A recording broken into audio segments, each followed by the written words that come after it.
team that had relied all season long on beating you up. This is a team that had relied all season on getting you to commit 4, 5, 6, 7, 10 really dumb penalties throughout the course of the game. This was a team that relied on you to put yourself into the penalty box multiple times. This was a team that spent a lot of time trying to spend a lot of time on the power play. Last night, zero power play opportunities last night. Not zero penalties. Edmonton had 2, Florida had 1. None of them, though, resulted in the power play. So Florida just straight up won the hockey game last night. So I think that's good. I heard there was a thing that happened 2 mornings ago. Yeah, not yesterday, but the day before on ESPN. And it happened while we were on the air. And I didn't say anything about it because I had like a gut reaction to it. But I was mid-segment on Monday when this happened. And I saw it, and it infuriated me. But I was mid-segment. Then we went to a break. And by the time that we got through the break, I was like, you know what? There's no point. There's no point in bringing this up. And I'm coming back to hockey. Stick with me. I'm doing the weave, baby. So I'm watching this.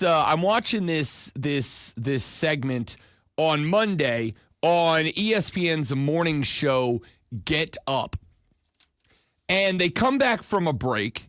It's in, if I recall correctly, it's in their 7:00 Eastern hour. That's a big hour, right? Not as big in TV as it is in radio, but a big hour nonetheless. They come back during the 7:00 hour, if I recall correctly. And the segment title they are doing is, What is Dak Prescott's Legacy? I'm like, what the bleep are we talking about here? The NBA Finals is on. The NHL Stanley Cup Finals is on. Major League Baseball is at a pivotal part of the season because the All-Star break is now less than 1 month away. The MLB trade deadline is now less than 1 month away. We have so much going on in the world of sports, and you guys are dedicating 15 minutes to what is Dak Prescott's legacy. Now, that was dumb. I hate it. I might bring it back up later to complain about it, but it did kind of jump out at me, not just for the sake that it seemed like an absolutely stupid segment to waste a highlight segment in for that radio show at a point in time where there is so much happening on the sports calendar in major sports. I'm not even asking you to, talk more U.S. Open from the weekend. I'm talking about baseball. I'm talking about hockey. I'm talking about basketball. There's so much going on, and we are not just talking football, but we are talking the legacy of one quarterback for one team. Now, I was furious. I thought that was dumb. It infuriated me. It made me real mad. But it also clicked something in me. And it clicked something in me, which is they don't do that if it's not paid attention to. They don't do that if it doesn't get a reaction. There is only one thing that we as American sports fans care about as much as victory. The only thing we care about as much as victory, for some reason, is this concept of legacy. We are enamored with the concept of legacy. We are enamored with the concept of the legacy of individual athletes. We are enamored with the legacy of teams. We are enamored with the legacy of owners and coaches and whatever. Now, there's a reason for that. When you get into radio, the very first thing that you are told is you are not a statistician. You are not an analyst. You are not a play-by-play guy. You are not a this, that, or the other. If you are in this industry, in an on-air capacity, you are one thing above all else. You are a storyteller. You are a weaver of tales from days gone by and days to come. And there is a reason for that. The reason for that is we love a good story. And a narrative is nothing more, a legacy is nothing more than a narrative, than a story about the story. The legacy of someone is the story of their career. When you ask what is the legacy of Dak Prescott as the Dallas Cowboys quarterback, what you are truly saying is, what is the story of Dak Prescott as the Dallas Cowboys quarterback? And as he is still active, he still has an opportunity to write that story. We care about legacy because we care about stories. This country loves drama. We love drama. And so the reason that I say all of that and spend that much time talking about that one segment is because it really got me to thinking about why we are obsessed with the concept of a legacy. And the answer is because it's the story of a career, and this country, more than anything else, loves a good story. And so we start talking about the story that is crafted by a team, a championship win, a head coach, whatever. This game last night, I think, is going to be the most impactful to the legacy of the 2025 Florida Panther hockey team. I think it is going to be very impactful on the overall legacy, aka narrative, aka story of this team, who will now see all of their names engraved on the Stanley Cup trophy to be memorialized for as long as this trophy's a thing. And I think it is a wonderful illustration in that this team kind of turned over the narrative last night. This team kind of took a step towards rewriting their legacy last night. The narrative about this Florida Panther hockey club going into last night was exactly what I have been telling you it has been for a few weeks. They are a bully ball club. They have embraced the concept of being rats. They have embraced being considered rats. And because they have embraced being considered rats, they have always been a team that kind of plays cheap.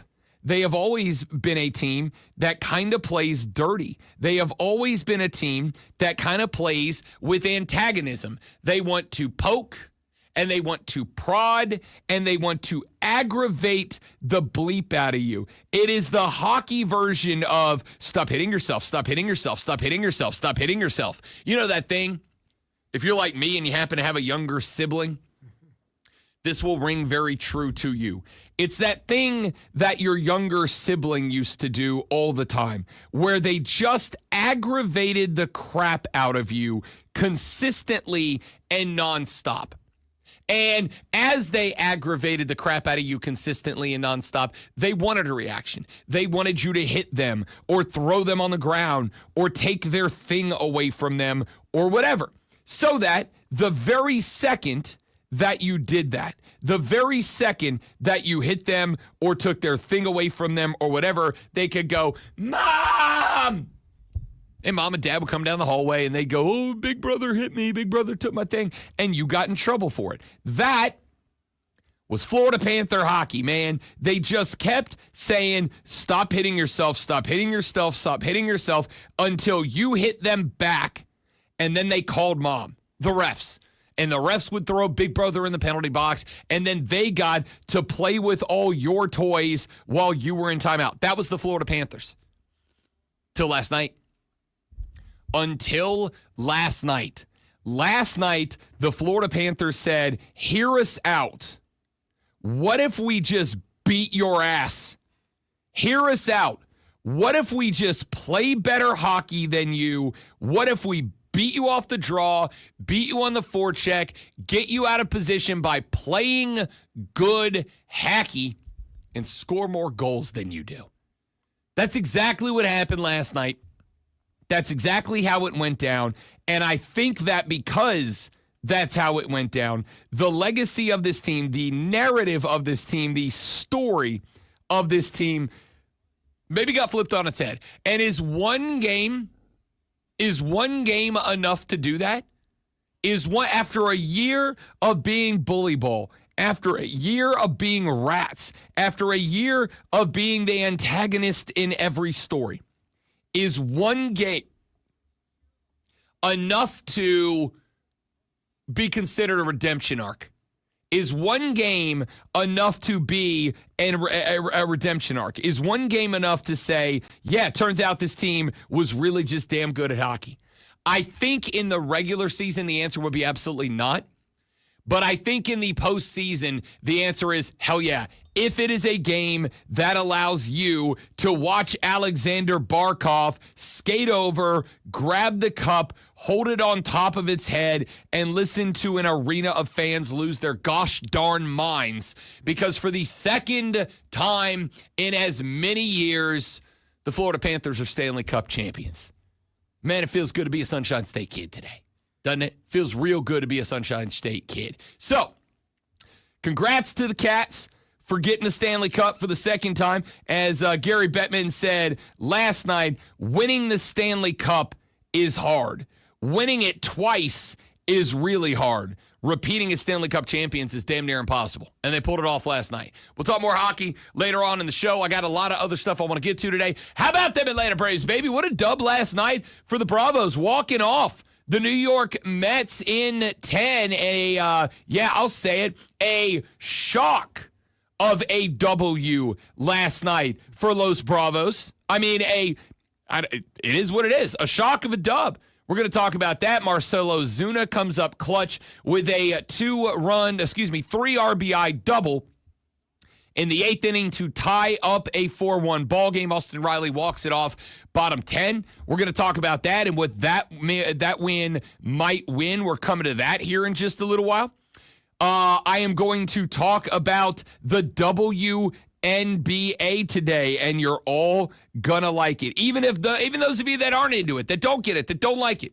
Last night, I think the WNBA had maybe the most important moment that it has had since Caitlin Clark got drafted into the league.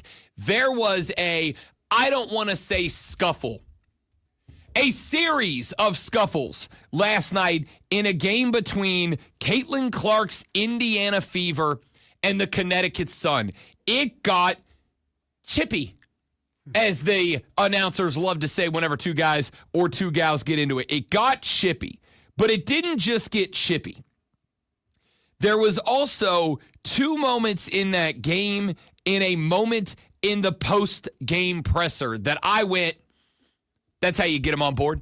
For those that are not watching the W, for those that have been talking bad about the W, for those that have said, I don't care about the W, that right there is how you get people involved. That right there is how you get people to tune in. That right there is how you win people over. We're going to talk about that a little bit later on in the radio program. We got to get some NBA. We have gotten an update on the injury sustained by Tyrese Halliburton. The good news is that Tyrese still has one more day to get that injury as taken care of as possible before Game 6. That game is not until tomorrow evening back in Indianapolis, Indiana. The bad part is that we know the injury. It's a calf strain. And if it is a serious calf strain, Tyrese is going to be getting his MRI done today. If it is a serious calf strain, there is absolutely a chance that he is unavailable for Game 6. No matter if it is a bad one or not, he will not be at 100% tomorrow night. I think the Pacers are cooked. It was a good run. I liked it. I had a lot of fun. I was supporting, endorsing this team. I love Rick Carlisle. I love Tyrese Halliburton. But if it is a calf strain, I do not see a way for the Pacers to win even Game 6 at home, forget the NBA title. We're going to talk about that later in the show and plenty more, plus a couple of college football stories. Let's get to it, kids. We're busy. 844-326-3663 is the number to text the show. 844-326-3663 is the number to call the show. Let's have a show. The Rob Brown Show is live right here on the Fan Upstate.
Before we get rolling, I want to tell you about our friends at QC Kinetics, the nation's leader in non-surgical regenerative therapy for joint pain. If you are dealing with joint pain, QC Kinetics is here to help. They have figured out how to unlock and jumpstart your body's own natural healing abilities. Once they do, you get that connective tissue back into your joints.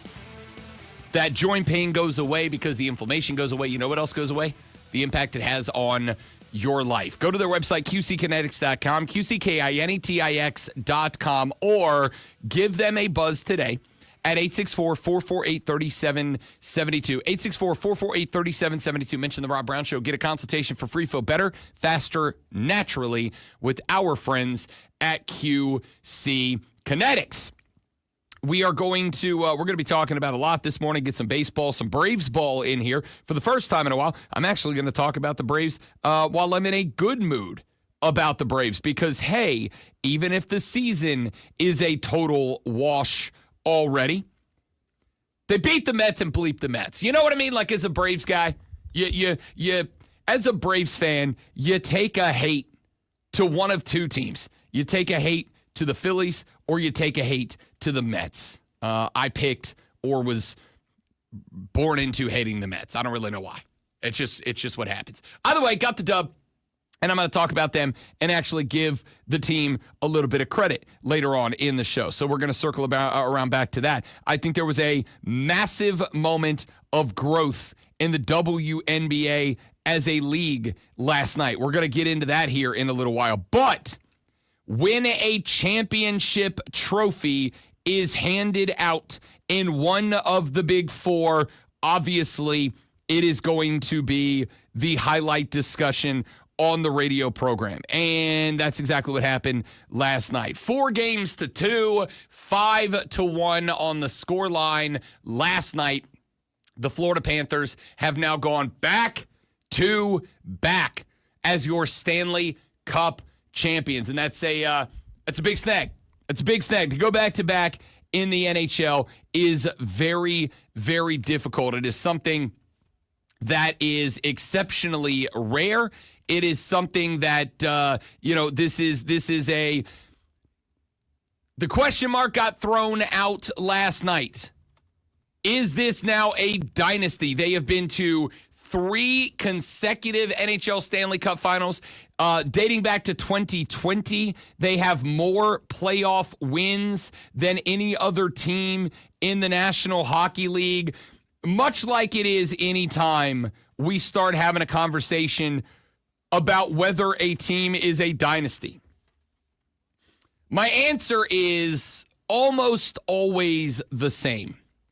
Much like Tipper Gore said about pornography. I can't define it, but I know it when I see it.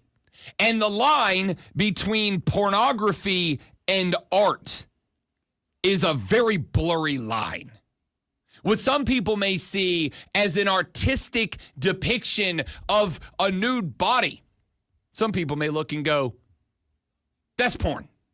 Right? Like, that's the line between porn and art. The line between dynasty and really, really good team or franchise or organization or whatever is very similarly a blurry line. To determine when a team goes from being really good to being dynastic is a tough thing to do. It doesn't happen very often. And it's one of those things that, hey, I'll tell you when they become a dynasty. Don't ask me. I can't tell you if Florida is a dynasty. I do think in 5, 10, 15 years, when whatever the secret sauce of being Florida runs out, and this team is not competing for Stanley Cup championships for 3, 4, 5 years in a row, I think at that point, we'll be able to look back and say, okay, they were or they were not. So I don't think you can answer that question right now. What I can say is this. The Florida Panthers at this point are a model franchise. The Florida Panthers at this point are a franchise that franchises across every major sport should look at and should attempt to emulate. They are a franchise that has pulled the right triggers, switched the right levers, pushed the right buttons, whatever euphemism you want to use here. And they have been doing so for a half of a decade at this point. They have understood the culture that they want to build. They have repeatedly drafted and signed guys who fit that culture, right? Like, we have had the conversation about the fact. I was texting yesterday with Buddy of the show and president of Your My Our Greenville Triumph, Chris Lewis. Chris is a big hockey guy, used to work for the Capitals back in the day. We are lucky to have him as a sports executive and administrator here in the upstate. He has been a wonderful asset to the Greenville Swamp Rabbits, to the Greenville Triumph, and, well, frankly, to the Rob Brown Show. I was talking with him yesterday because he posted on his story the story from Team USA Hockey announcing that Matthew and Brady Tkachuk, the Tkachuk Bros, have been added to the Team USA Hockey roster for next year's Winter Olympics. They put up a super dope picture of the two of them in front of the Washington Monument with, like, the Blue Angels flying over the back of them and Leonard Skinner's Freebird playing in the background. It's pretty hype. It's pretty hype. Now, keep in mind, the Tkachuk Bros were the two absolute giga chads that when we got to the Four Nations face-off against Canada, were the ones who put the plan into place to drop the gloves and throw hands the second the puck hit the ice. And that was, and I mean it, with as good as the Stanley Cup has been the last 2 years, with as good as all of the international hockey has been, with as good as hockey has been for the last couple of years, I think that moment did more to win non-hockey Americans over to hockey than anything else that's happened. The Tkachuk brothers, that's kind of them. Now, you can also go to YouTube, or you can go to social media and just go search the Tkachuks and go dig the Tkachuks in the social media world. When they go on podcast like the New Heights pod with the Kelsey brothers, when they go on podcast like the one where Kevin Hart does it from an ice bath, whatever, if you go look at the videos, the social media videos of the Tkachuk brothers, they're super likable dudes. They're just rats on the ice. I have pointed out about Brad Marchand. I spent years on this radio program hating Brad Marchand. Spent years hating Brad Marchand. And I spent years hating Brad Marchand because I didn't understand Brad Marchand. I viewed him as the rat. I viewed him as a dirty player. I viewed him as antagonistic. I viewed him as all these things. And I didn't realize two things. Well, three things, really. I didn't understand that, number one, the reason that we saw that and didn't see anything else from Brad is that Brad was in Boston. There are 4, 5, 6 countries across America that take pride in kind of being a-holes, right? Like New York. I've been to New York. I go to New York once a year. And I will say, and I mean this sincerely, the handful of times that I have been to New York City, the people there are short, and they are, I mean, like temper-wise, not like physically. They're short, they're curt, they're to the point, yada, yada, yada. But that is about the fact that they live on an island that is 1 mile long with 39 million other friggin' people. They got places to go, things to do, and unfortunately, a lot of people that they got to navigate through. So it lends to you being short. I can also tell you that when my wife and I go up to New York City once a year or so, Whenever we sit down to eat in a restaurant, whenever we sit down to have a drink in a bar, whenever we are walking around the touristy areas, whenever we are doing anything that involves us interacting with New Yorkers, we've never had a problem. I have never had that, hey, I'm walking here moment where you look and you go, golly, people from New York are jerks, man, right? Like they are, but it's not like a personal thing. It's more along the lines of, this is where I live and work, and there's 32 million people living in 1 mile of space. Yes, we're gonna be short. So Boston's that way too. And because Boston kind of takes pride in having an attitude, Bostonians kind of take pride in having an attitude. They don't lean into the softer side of their athletes. So Brad has always been the rat. He's always been the dude with an attitude. He's always kind of been a butthole his whole career. And they never let us in on the secret side of Brad. So the Florida Panthers said, we want to play hockey like a bunch of buttholes. But also, we want guys that want to be here. We want guys we can be proud of. We want guys that can go out there in social media and win hearts and minds.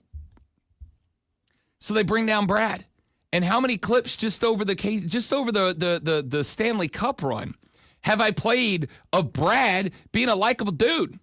There was a story a couple of weeks ago where a reporter said, Brad, it looked like you were knocking down a Dairy Queen Blizzard during a game intermission. Is that true? And he was like, yeah, I love a Blizzard. Big chocolate chip cookie dough guy over here. He ended up getting a contract with Dairy Queen. Lifetime Blizzards for the rat. I mean, how's that not likable? Dairy Queen, I love a Blizzard. If you would like to hand me Lifetime Blizzards, I will pimp DQ on this show every day for the rest of the show's existence. The Bostonians held back that side of Brad. We got that side of Brad down in Florida, and Florida looked at Brad and said, he fits into exactly what we want to do. Paul Maurice, head coach of the Cats the other day, I played you the clip. They said, hey, man, how do you separate the off-the-ice stuff from the on-the-ice stuff for your team? And he gave one of my favorite sound bites of all time. He asked the reporter, do you go to church? And the reporter goes, nah, I'm not really religious. And he goes, okay, but you've like done spiritual stuff. And the guy goes, yeah. And he goes, you ever shotgunned a beer? And the guy's like, yeah. And he goes, so you've done spiritual stuff and also you've shotgunned a beer. You're not a hypocrite. Time and place. There's a time and place for praying and a time and place for shotgunning a brewski. And that's it. I get it. I understand that. Me too, right? There is the Rob Brown that likes to sit at his couch and he likes to crack open a probably far too expensive bottle of wine, and he likes to listen to Tchaikovsky on my record player on vinyl. And then there's the Rob Brown, like Saturday, who will be in the parking lot for a Greenville Triumph tailgate, who will be shotgunning Busch Light straight out of the can. Time and place. That's this team, man. That's this team. They are the team that sometimes it's pray and sometimes it's shotgun a beer. From the time the puck hits the ice until the time that the final whistle blows, this team is all shotgun and beers. But turns out they're all super nice dudes. They're all dudes that are full of humility, and they want to promote the product, and they want to get out there on social media and spread the good word. They're all good dudes. They just play like jackasses when they're on the ice. But that's exactly the brand Florida wanted to build. That's why I say that they may be, and I mean this. Ladies and gentlemen, the Florida Panthers are the model franchise for all of professional sports. They understand what their brand is. They understand how to find players that fit the brand. They understand that they needed to go get veteran leadership that knows how to play that style of hockey. Be that brand. They went and they got Brad.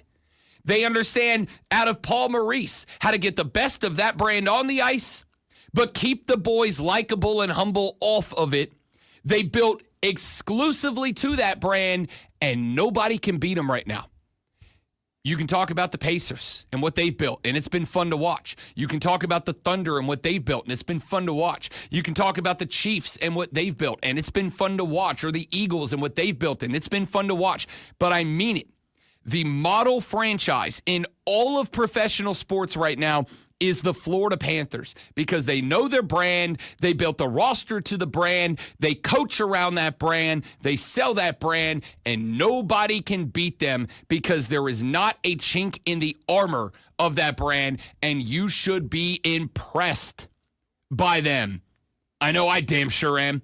Let's run to a break. When we come back here in just a minute. For those of you that are puckheads, we can continue the Stanley Cup conversation if you wish. For those of you that are not puckheads, I got plenty more to get into. Big win for the Bravos last night. We're going to come to that. Big growing moment for the WNBA last night. We're going to get into that. And, of course, got to break down the College World Series, which has been spectacular and continued to do so yesterday. All that coming up on the Rob Brown Show and the Fan Upstate. All right, good morning, Internet chat. Thanks for being here. Y'all give me just a couple of minutes. We will be right back. Don't go anywhere, please, and thank you.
Yesterday was an absolutely electric day for sports. Absolutely electric day. We had the College World Series, LSU and UCLA at 11 o'clock in the morning. We had MLB games throughout the day. We had a Oregon State Louisville elimination game in the daytime. Then we had the Stanley Cup Finals. We had another game in the World Series last night, another elimination game. We're going to talk about the results of both of them and the direction that the bracket is likely to go based on the results yesterday. LSU knocks off UCLA, sets up a UCLA-Arkansas elimination game last night. Arkansas, Stella got her groove back. They go and bump down UCLA. The Bruins season comes to its conclusion. Our bracket finals are now set on both sides. In bracket number 1, the Louisville Cardinal will take on the Coastal Carolina Chanticleers. Coastal Carolina needs one win. Louisville must win twice. In bracket number 2, the LSU Tigers will take on the Arkansas Razorbacks. LSU must win one game. The Razorbacks must win both of them. The winners of those two bracket finals on to the College World Series championships. And we are going to talk about those games yesterday, about these two series, these two bracket finals coming up a little bit later on in the show. And I look forward to it. The other thing that was going on last night was the WNBA. Now, I have, as much as I have watched the W for the past couple of years, because I genuinely do enjoy it. As much as I have watched it the last couple of years, I have watched more of the Dub this year than I've watched in a very long time. And I think last night, the WNBA in one game had a growing up moment that it very much needed. Over the past couple of years since the arrival from the Iowa Hawkeyes of one Caitlin Clark, a couple of things have happened. Number one, and I've said this before, but I heard this conversation happening on a couple of sports talk shows yesterday, and I was glad that it did. I think Caitlin Clark might be the biggest basketball player, the biggest basketball celebrity on planet Earth, with the exceptions only of LeBron and Steph. Honestly, I think Caitlin Clark might be a bigger celebrity athlete than Tyrese Halliburton.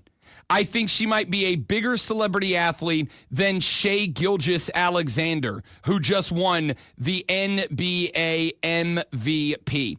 I think she is definitively a better star than Nikola Jokic. I shouldn't say better. I should say bigger star than Nikola Jokic, who has won, 3 MVPs in the last 5 years?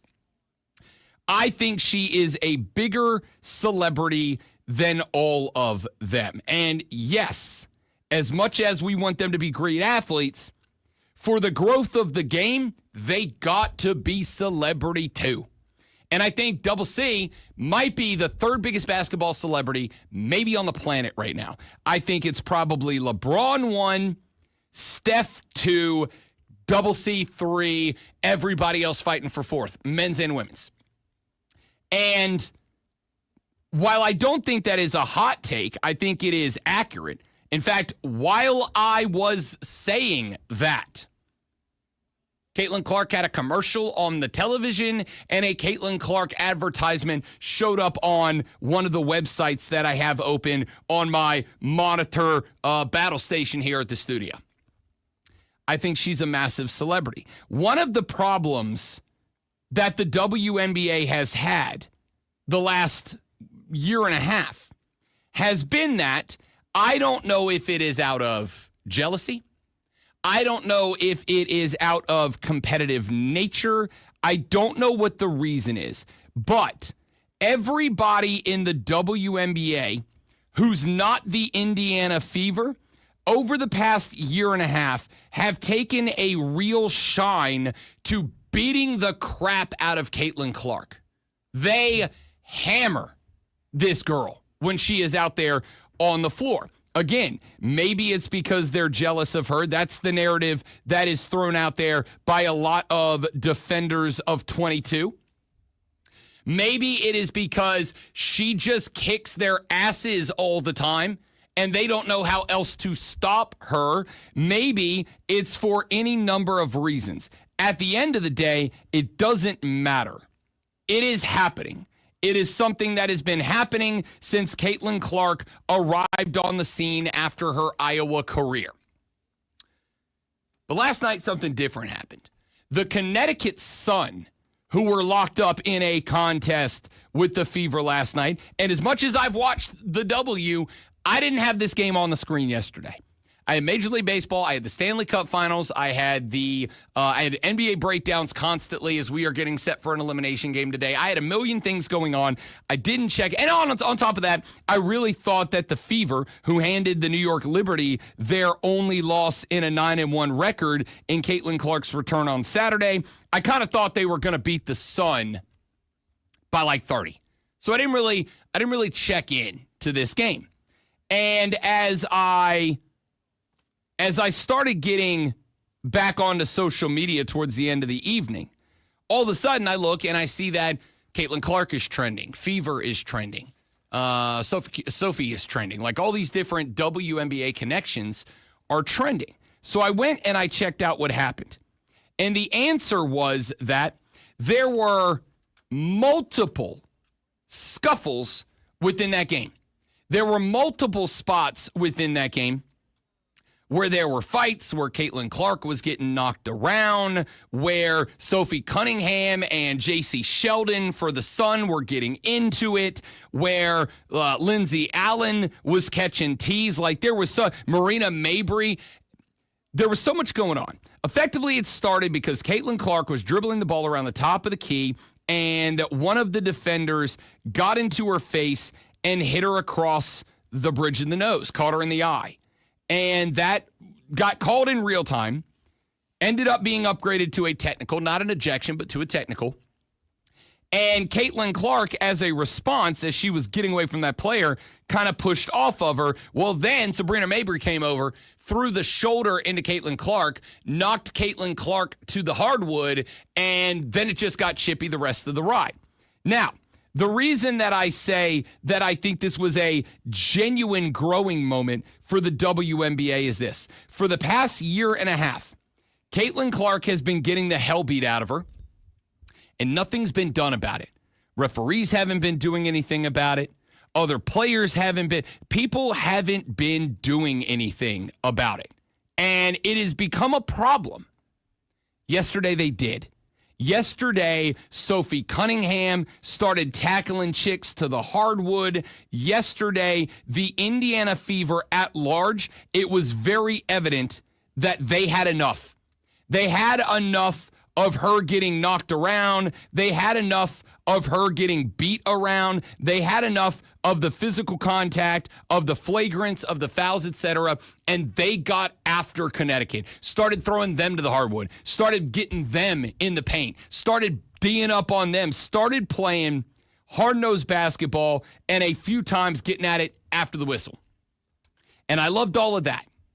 I loved that the players started to police the game a little bit. They weren't relying on the whistles. They weren't relying on the refs. They weren't relying on the coaches to step in. They said, y'all are going to beat up Double C? Cool.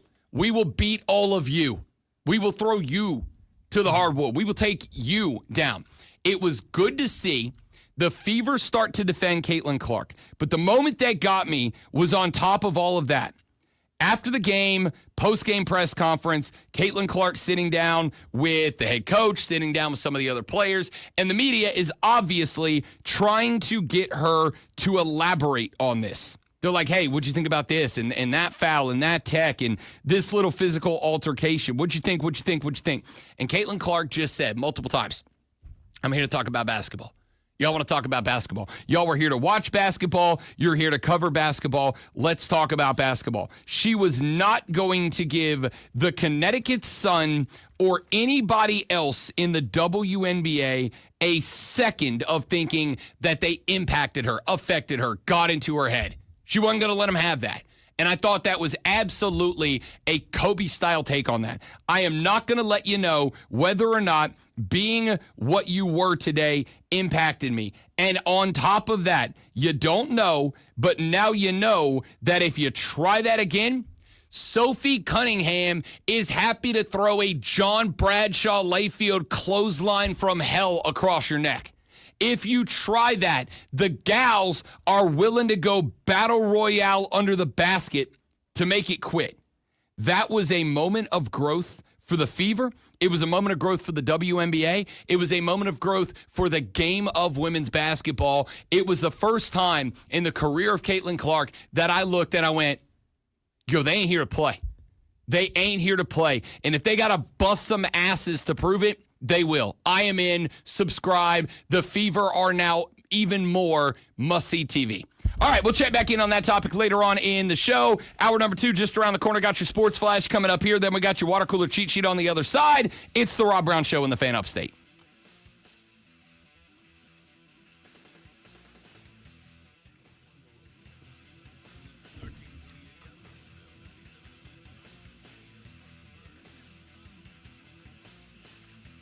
Doing a sports flash after this? Yeah.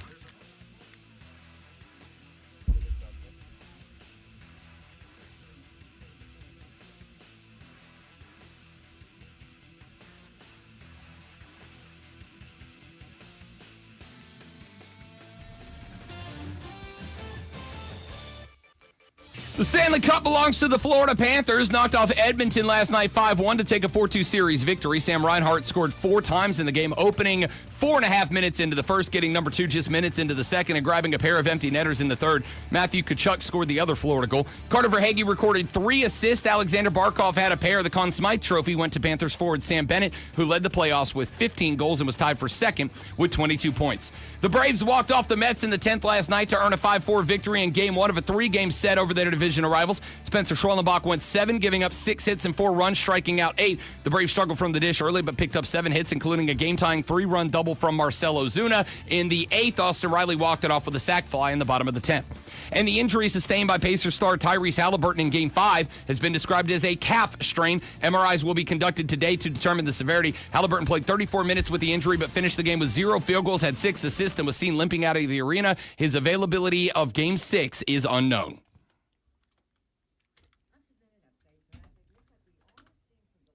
All right, guys, we'll be back. Stay right there for just a minute for me, please.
So was mine, Kane. We just talked about that. I'm going to bring it back up later on, too.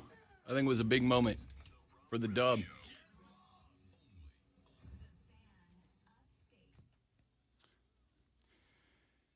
The Rob Brown Show back on your radio. It's the Fan Upstate. Rob Brown, John filling in for the great one. Lonzo off on a well-earned and deserved vacation this week. He will return to us next week.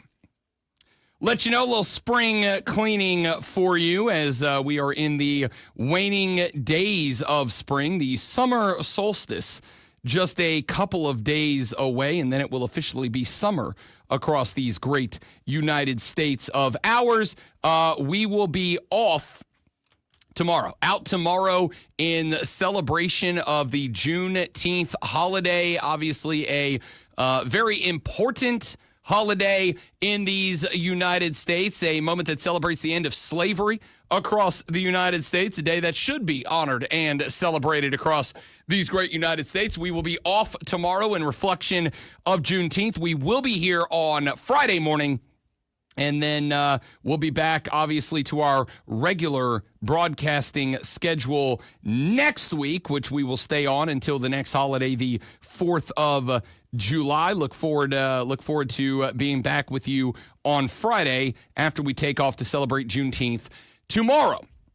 We've got a lot of things we're covering today. We're going to talk some Braves ball here in just a few minutes. They get a win over the Mets last night. Game number 1 of a 3-game set against their divisional rivals.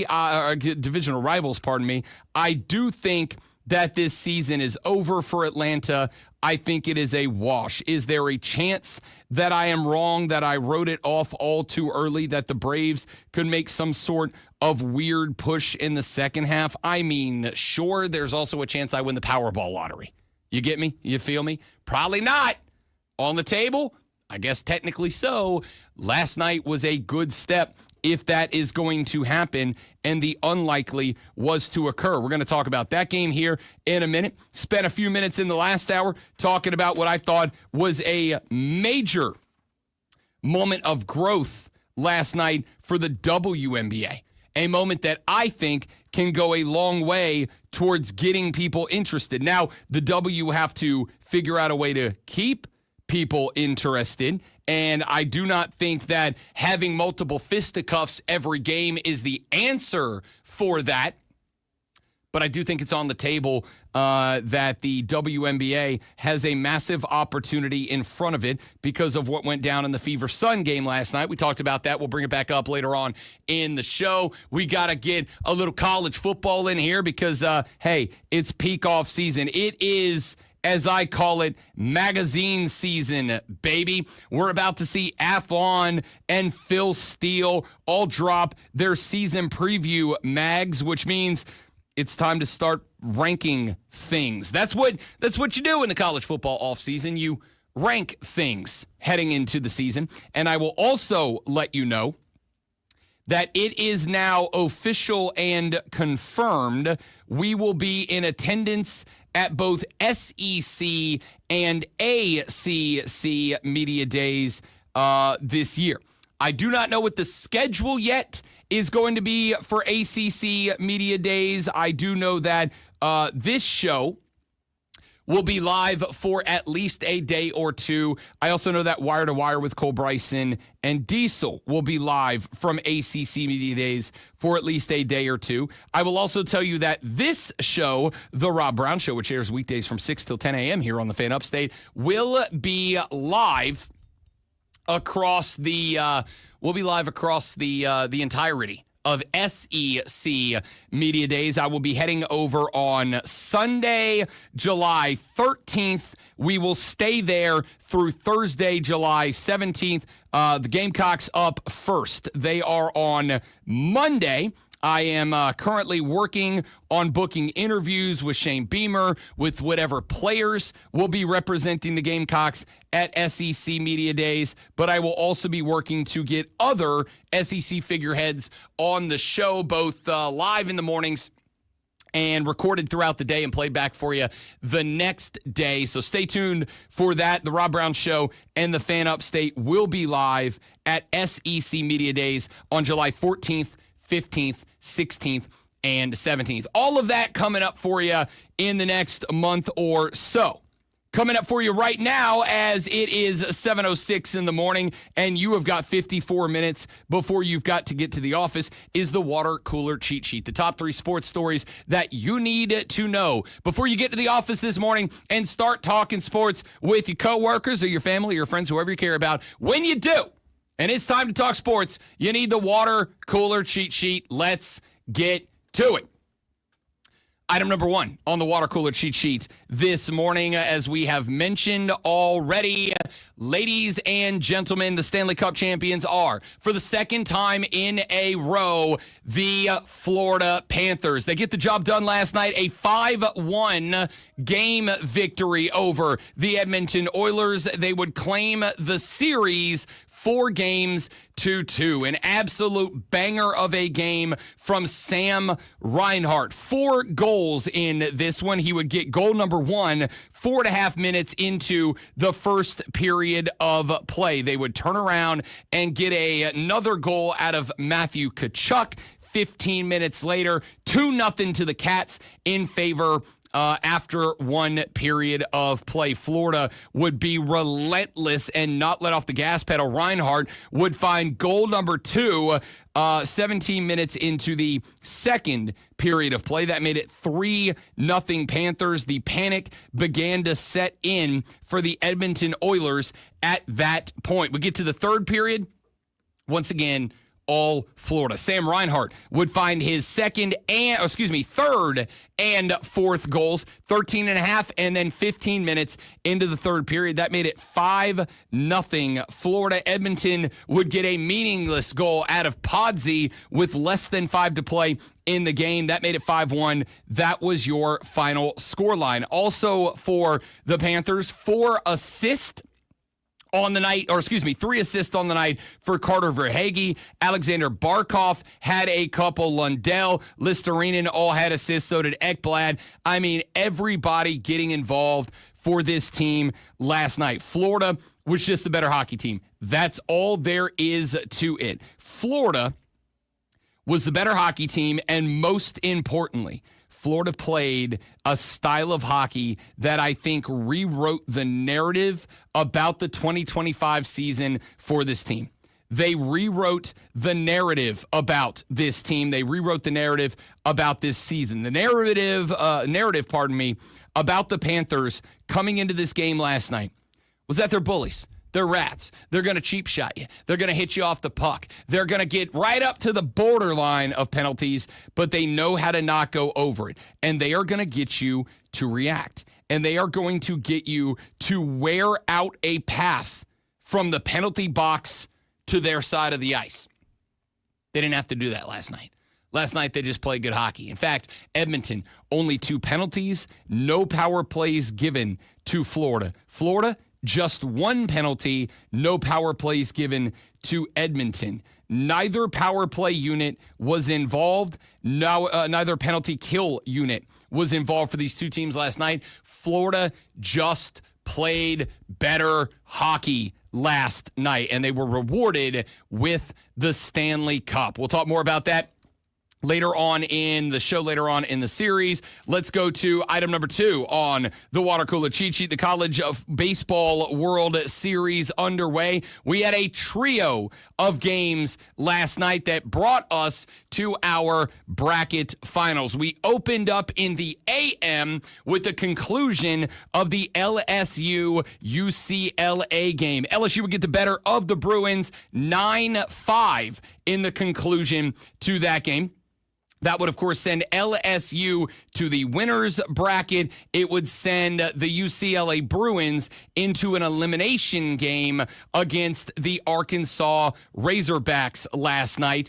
It would be the Razorbacks that would get the win in the elimination game. The season over for Cody Decker's UCLA Bruins. In the daytime, we had an elimination game between the Oregon State Beavers and the Louisville Cardinals. This game was absolutely electrifying, man. I mean, this game was the game that had me saying on Twitter, this people. This is why I say the College World Series is the best postseason in sports. Louisville had the Beavers dead to rights all day. We get late into the game, into the ninth. The Beavs go on a rally, able to come from behind and tie this game up with a 3-run, actually took the lead with a 3-run top of the ninth. Louisville had it put to them late. They were down 1 in the bottom of the ninth and were able to figure out how to get it done. A sac fly from King scores Alisea. It is 6-6. Or excuse me, it was 6-6 headed in. Louisville would get the walk-off RBI to make it 7-6 and bounce the Oregon State Beavers. Oregon State was a fun baseball team to watch in this postseason. Alas, their run comes to its conclusion, and that, ladies and gentlemen, sets us up for day number 1 of the bracket finals.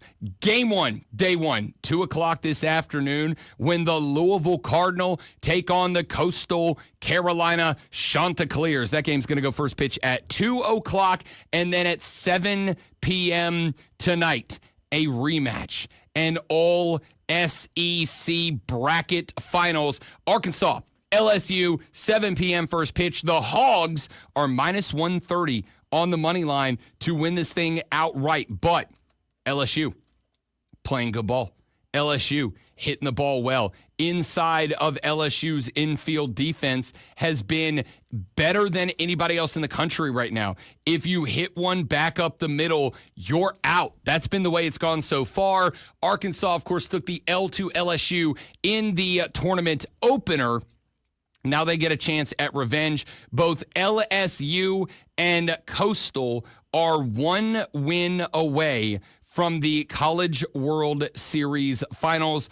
Arkansas and Louisville must both win 2 consecutive games to move on. Those games are today at 2 o'clock and 7 o'clock. The follow-ups, if necessary, will be tomorrow. If Louisville if LSU wins the game tonight and Louisville wins, then the Louisville Coastal Carolina game tomorrow is going to float. If Arkansas wins game 1 tonight, then LSU Arkansas game 2 would be tomorrow at 7 p.m. and Coastal v LSU game 2, Coastal v Louisville game 2 would be an afternoon game tomorrow. Again, Coastal needs 1, Louisville needs 2, LSU needs 1, Arkansas needs 2 in order to make it to the College World Series finals. Let's finish it up with item number 3. To the MLB Diamond we go last night. We're off season, so it is more likely that individual games, although I try my best not to put individual games on the water cooler cheat sheet, sometimes they're going to get there, especially if there's any level of significance to them. There was last night. The Atlanta Braves walk off the New York Mets. 5-4 is your final. In this one, the Braves improve to 32 and 39, 7 games below 500. Raisel Iglesias would earn the win for Atlanta. He threw the 10th inning. He gave up just 0 hits, 0 runs, none earned, no walks, 1 K. It took him 11 pitches to put away the Mets in the final inning of the game. In the 8th, the Bravos trailed the Mets by 3, a score of 4-1. The bases were juiced. The Big Bear at the dish, Marcell Ozuna, who sends one hooked just fair down the left field line. It would make its way all the way to the wall on the ground. All 3 base runners score on an RBI, a 3 RBI double from Marcell Ozuna that tied the game. Atlanta had some chances, bottom 9, to put it away. They could not do so. We go to the 10th. Atlanta able to keep the Mets ghost runner at second. There was some base running chaos in the bottom of the 10th at one point. A runner on first and second. The runner at second feigns the steal. The throw down to second, for whatever reason, was made by Alvarez. It took forever to get there. Eli White was able to get to third base, and on the very next pitch, Austin Riley would lift one high to the wall at center field. It was caught, but Eli was able to tag up from third, make it all the way back to the dish. Braves walk it off 5-4, bottom 10. Atlanta is now 32-39. With that win last night, they are now back to third in the NL East, although plenty of work to do as they are still a full 10 games behind the Philadelphia Phillies. The Phillies have been Philliesing a little bit. The Mets, could this be the start of a little bit of a Metsing? The Mets are on a 4-game loss streak. If the Bravos sweep the New York Mets, perhaps there is a bit of life after all. If the Bravos can get to 34-39, especially if Philly doesn't win. If the Bravos can take that lead that they trail the Mets by 12 games and they can make it 9, maybe there's a little hope there. Maybe there's a little optimism there. I don't know that I'm quite there yet, but we will see. All right, we got to run to a break. We'll come back here in just a minute from right now. Let's talk about that game. Let's talk about what we saw out of Atlanta last night. And let's talk about what that might mean for the season, if anything, moving forward. We got some Braves ball coming up next. We got to get some college football to end the hour. And then, I don't know, whatever you want to talk about. We're going to have joining us in the 8 o'clock hour, Lulu Kesson of the Greenville News. We'll check in on all things South Carolina athletics. That's all coming up on the Rob Brown Show on the Fan Upstate. Be right back, guys. Stay right there for a minute.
The Atlanta Braves get a 5-4 walk-off win over the New York Metropolitans last night. It was, I have to say this, it was the first time, and I do not know how long, I kind of had fun watching the Braves. Now, in fairness, I didn't really have fun until the 8th inning.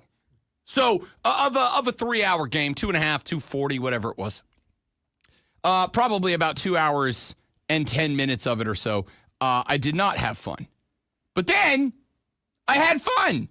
And it's been a minute since I've had fun watching Braves ball. It has not been fun watching Braves ball this year. But the last 3 innings of this game, the Braves look like the team I expected them to look like. Spencer Schwellenbach was pretty good. 7 innings, gave up just 6 hits, 4 runs, all earned, but he K'd 8. Gave up 2 dongs in this one. 97 pitches thrown, a 3.26 ERA attached to Spencer Schwellenbach. Second year as a mainstay in the rotation. There's going to be some spots as more tape gets out on him. Schwellenberger is going to be a guy who is going to have some hits and some misses. Last time was a fine game. You go 7 innings, give up 4 runs to a team that has had one of the better run deficits, or I guess I shouldn't say run differentials. There we go. In Major League Baseball, that's a pretty good outing overall. You handed the Mets their 4th consecutive loss. That's good news. The Mets are a team sitting on a run differential of plus 79. They have a higher run differential than the LA Dodgers. They have a higher run differential than everybody in the National League, with the exception of the Chicago Cubs, who are a ridiculous offensive team. That's it. When you go to all of Major League Baseball, the only teams with a higher run differential from the American League are the New York Yankees and the Detroit Tigers. That's it. Schwellenberger held him to 4. It's a good outing. It's not a great outing. It's not an all-time outing. It's not an outing that's going to get him on the All-Star roster. But it's a good outing. And you'd like to think that even though the Mets gave you one of their better pitchers in David Peterson out front, 5-2, an ERA of 2.6. He struck out 74. He's sitting 40th in strikeout rate in Major League Baseball. He is sitting 40th in overall whip in Major League Baseball. They threw one of their best. You took him for 5 hits, 3 runs, only struck out 3 times. But the Mets are a team that you got to get to the pen, right? The goal against the Mets is you've got to keep it close through the first 5, 6. You got to get to the pen, but you've got to be able to hit the back end guys. And that's what the Braves did last night. That's all I can ask for, right? You did what needed to be done. And you did it the way it needed to be done. Stay alive, be involved, be active, get to the back end, make some noise in the 6th, 7th, 8th, 9th innings. The Braves did that last night. They gave up 3 to the Mets in the first 2. They got 1 back in the 3rd. They gave another one back to the Mets in the 5th. It was 4-1 at that point. Then we go to the 8th. The Braves get some base runners. They're putting some dudes on. They get a walk. They get a couple of hits. You got the bags juiced for the big bear, Marcell Ozuna. And Ozuna, who we now know, like it's not a rumor anymore, Marcell Ozuna's banged up. He's got some sort of hip injury. It doesn't appear to be major as he has been playing through it, but it's very obvious that Marcell Ozuna right now just doesn't have pop. And I've been asked a couple of times if Marcell is banged up. And yeah, he's got a couple of dongs in the last few games. By the way, shout out to Chris Miller, the Tom Brady of South Carolina Sports Talk Radio, joining us in the chat here for a minute. Chris, good morning, big dog. Good to have you. It is clear that Marcell Ozuna, who is still able to send 1 yard, doesn't have that big pop that has him at the DH. So I got asked last night, why is he still DHing? And the answer is because he feels good enough to play, and because if you give him some rest and recoup time for this injury, he's going to need 4 to 6 weeks, right? So if he's good enough to play, He's good enough to get you some hits when very few guys on this lineup are getting you consistently on the backs. If the Braves were, first in the MLB or first in the National League East, if the Braves were sitting on a run differential of 60, 70, 80 runs and not plus 13, if the Braves were playing 7-3 through the last 10 ball, not 5-5 through the last 10 ball, then I think you could justify sending Marcell to the IL for 30 days and giving him an opportunity to get the hip right. But you don't have that. So if he's medically cleared to play baseball, and he's one of the few guys that are actually putting the ball into play, you kind of got to keep him out there. So he goes out, bottom 8, rips a laser beam down the line to left. It gets all the way out to the fence. The Braves score 3. The game is tied 4-4. And it kind of felt like this was a walk it off in the bottom of the 9th moment, right? Atlanta gets to the bottom of the 9th. They got an opportunity with some of the big sluggers come up, but they can't touch the baseball. They just can't get it done. So we go to the top of the 10th. The Mets, again, really good offensive team, and the Bravos have to go to the back-end guys. That's been a major weakness for this team. The bullpen pitching, the closers have just been bad. There's no other way to put it. They've just been bad. But they've got to go to it. So they bring out Dylan Lee. He gives you an inning, 1 hit, 1 K, no runs allowed. You go to Raisel Iglesias. Iglesias is a cat that people have been asking for a couple of weeks now. Why the hell is this guy on the roster? Do we really have nobody else in the entire system that we can put out there? I have made the argument a couple of times. Now, if the Braves are going to go on a little run here, and if the Mets and the Phillies are both going to Mets and Phillies, then maybe this changes a little bit. And oh, by the way, shout out to Spencer Strider, who I busted up last weekend. Not busted up. It's not his fault. Coming off of the UCL surgery, Spencer Strider had lost about an average of 3 miles an hour off his heat.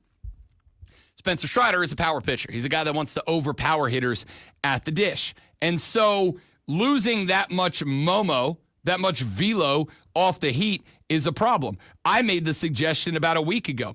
I think you ought to send Spencer Strider to the bullpen. I think you ought to put Spencer Strider into a closer's role. I think you ought to put Spencer Strider into a position to come in and give you 1 or 2 innings every 2-3 days. Just let him get right. Let him come in low pressure situations, or I guess a few high pressure situations, but let him come in and work it out. But in his last 2 starts, the velo's come up a little bit. In his last 2 starts, he started to get that 4-seamer back to where that 4-seamer needs to be. So maybe not. Maybe I was wrong. Maybe I jumped the gun. I don't know. We'll find out. Here's what I do know. What I do know is last night, this team was able to gut one out. And I'm going to give a lot of credit to the Atlanta Braves over the past couple of weeks.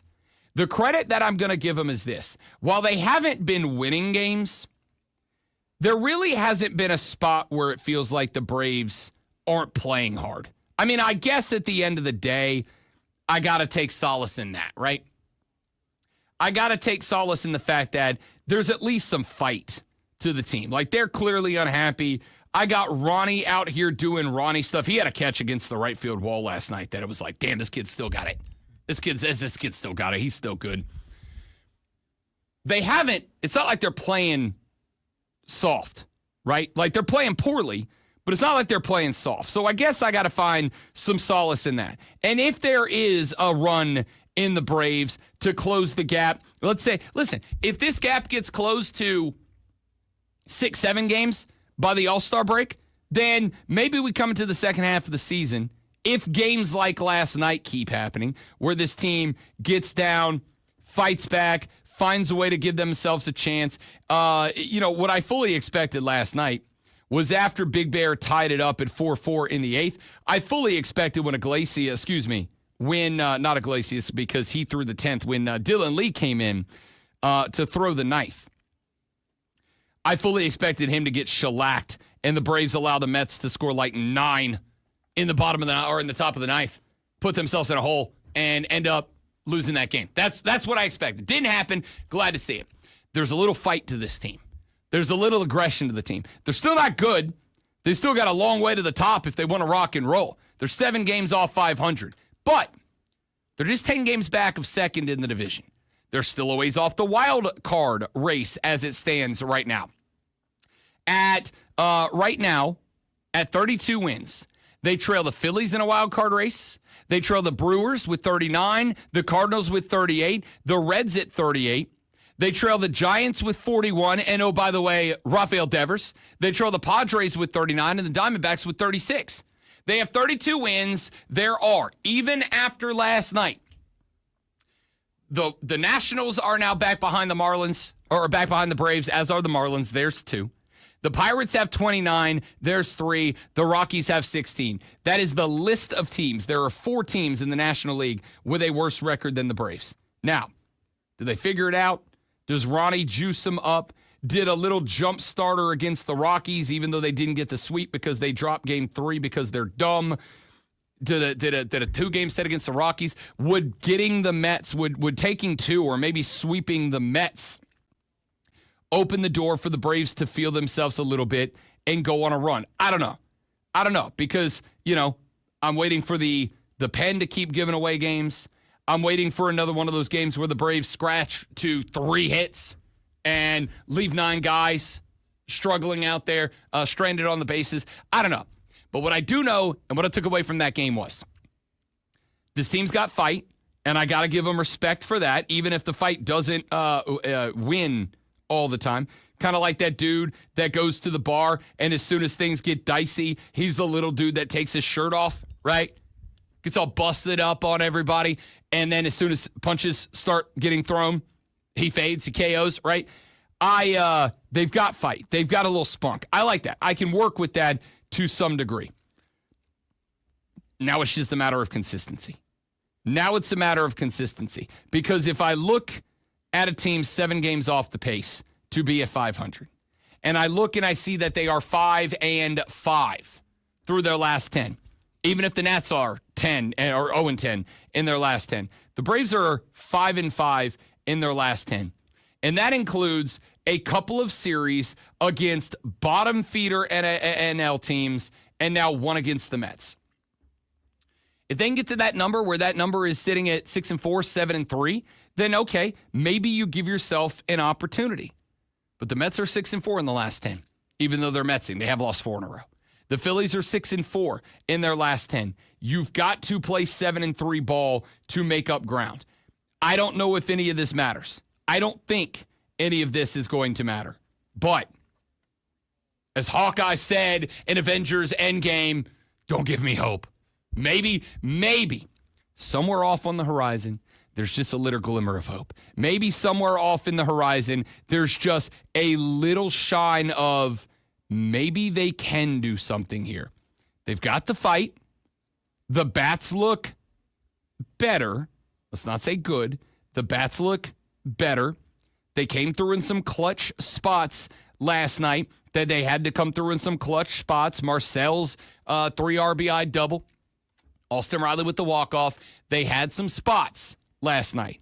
Now the question mark is, can those become spots that are normal and not spots that I feel like, oh, I have to talk about this in a segment tomorrow? Can that just be what the Braves are and not what the Braves aren't, but they happen to be last night? We're going to find out. We'll talk more about the Atlanta Braves as the season goes on. 32-39. Again, 12 games off the Mets lead in the division. They have the opportunity to drop that number to 11 tonight, and with a sweep, could drop that number down to 10 leading into the All-Star break here in just a few weeks. Speaking of the All-Star break, when we come back here in just a minute, I have a question for you because I have an opportunity for me, and it is an opportunity that is going to cost me mucho dinero. It is an opportunity that is going to make me a very tired boy, but it is an opportunity I've never had before. And I'm going to ask you, do I take advantage of this opportunity? Do I spend the money? Do I wear down my own physical and mental health in order to take advantage of an opportunity I've never had before in my life in the sportiverse? I'll ask you that when we come back on The Rob Brown Show on the Fan Upstate. Stay right there, guys. Be right back.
So I have a big opportunity coming my way next month. I mentioned to you all back at the top of the hour that we are officially confirmed and credentialed. Rob Brown will be July 14th, 15th, 16th, and 17th Broadcasting live from the College Football Hall of Fame for the 2025 Southeastern Conference Football Media Days. We will also be the week after that.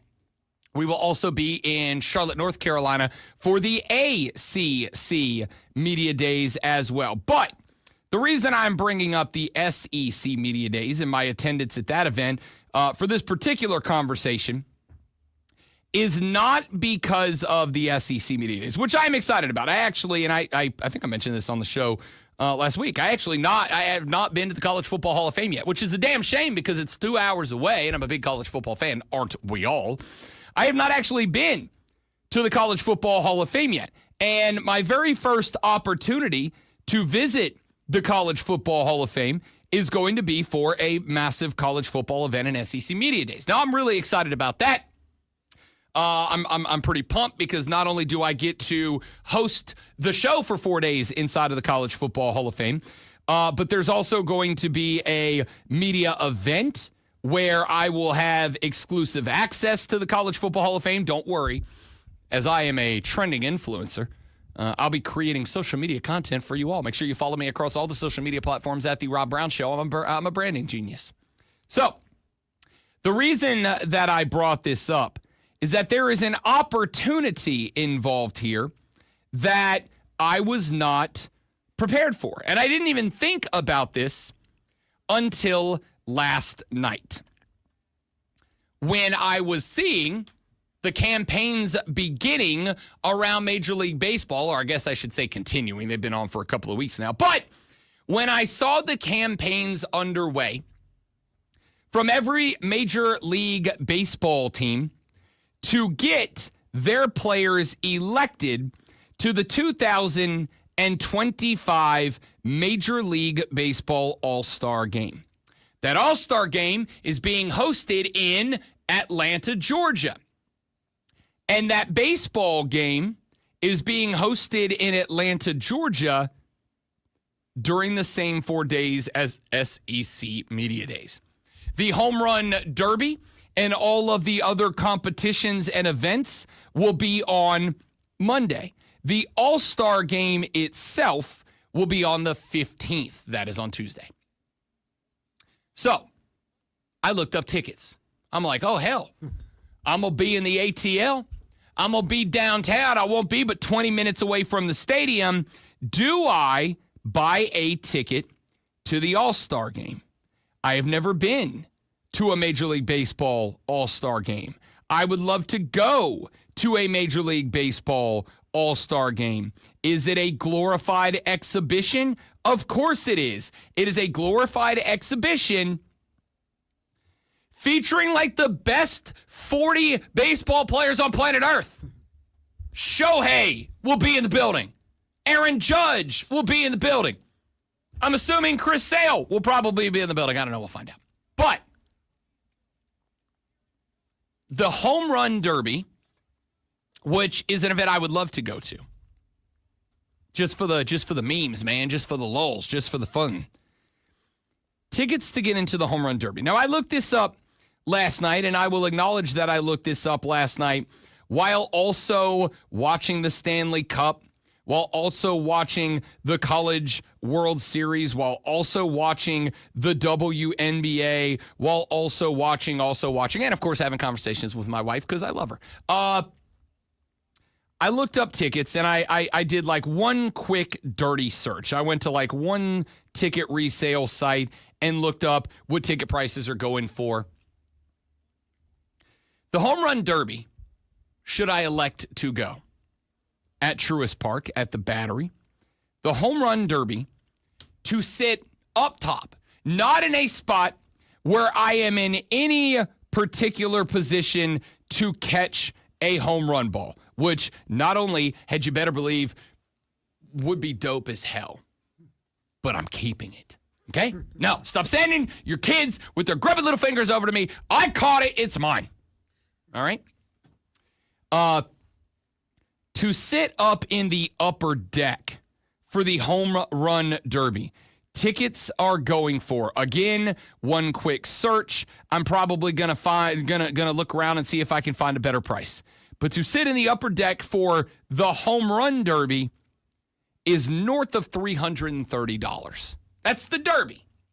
Then I went and looked up tickets to the All-Star Game on Tuesday night, knowing full well that if I was to attend the All-Star Game on Tuesday night, which will likely have a start time of around 8 p.m., that game's not ending until after 11 p.m., I would then have to either pay $100 to park my car and drive back to downtown Atlanta, or pay $100 to take an Uber to get from the Battery back to downtown Atlanta. Tickets to go to the 2025 Major League Baseball All-Star Game are north of $500 that I saw last night. Now, I will keep it a buck with you. No cap, as the kids say.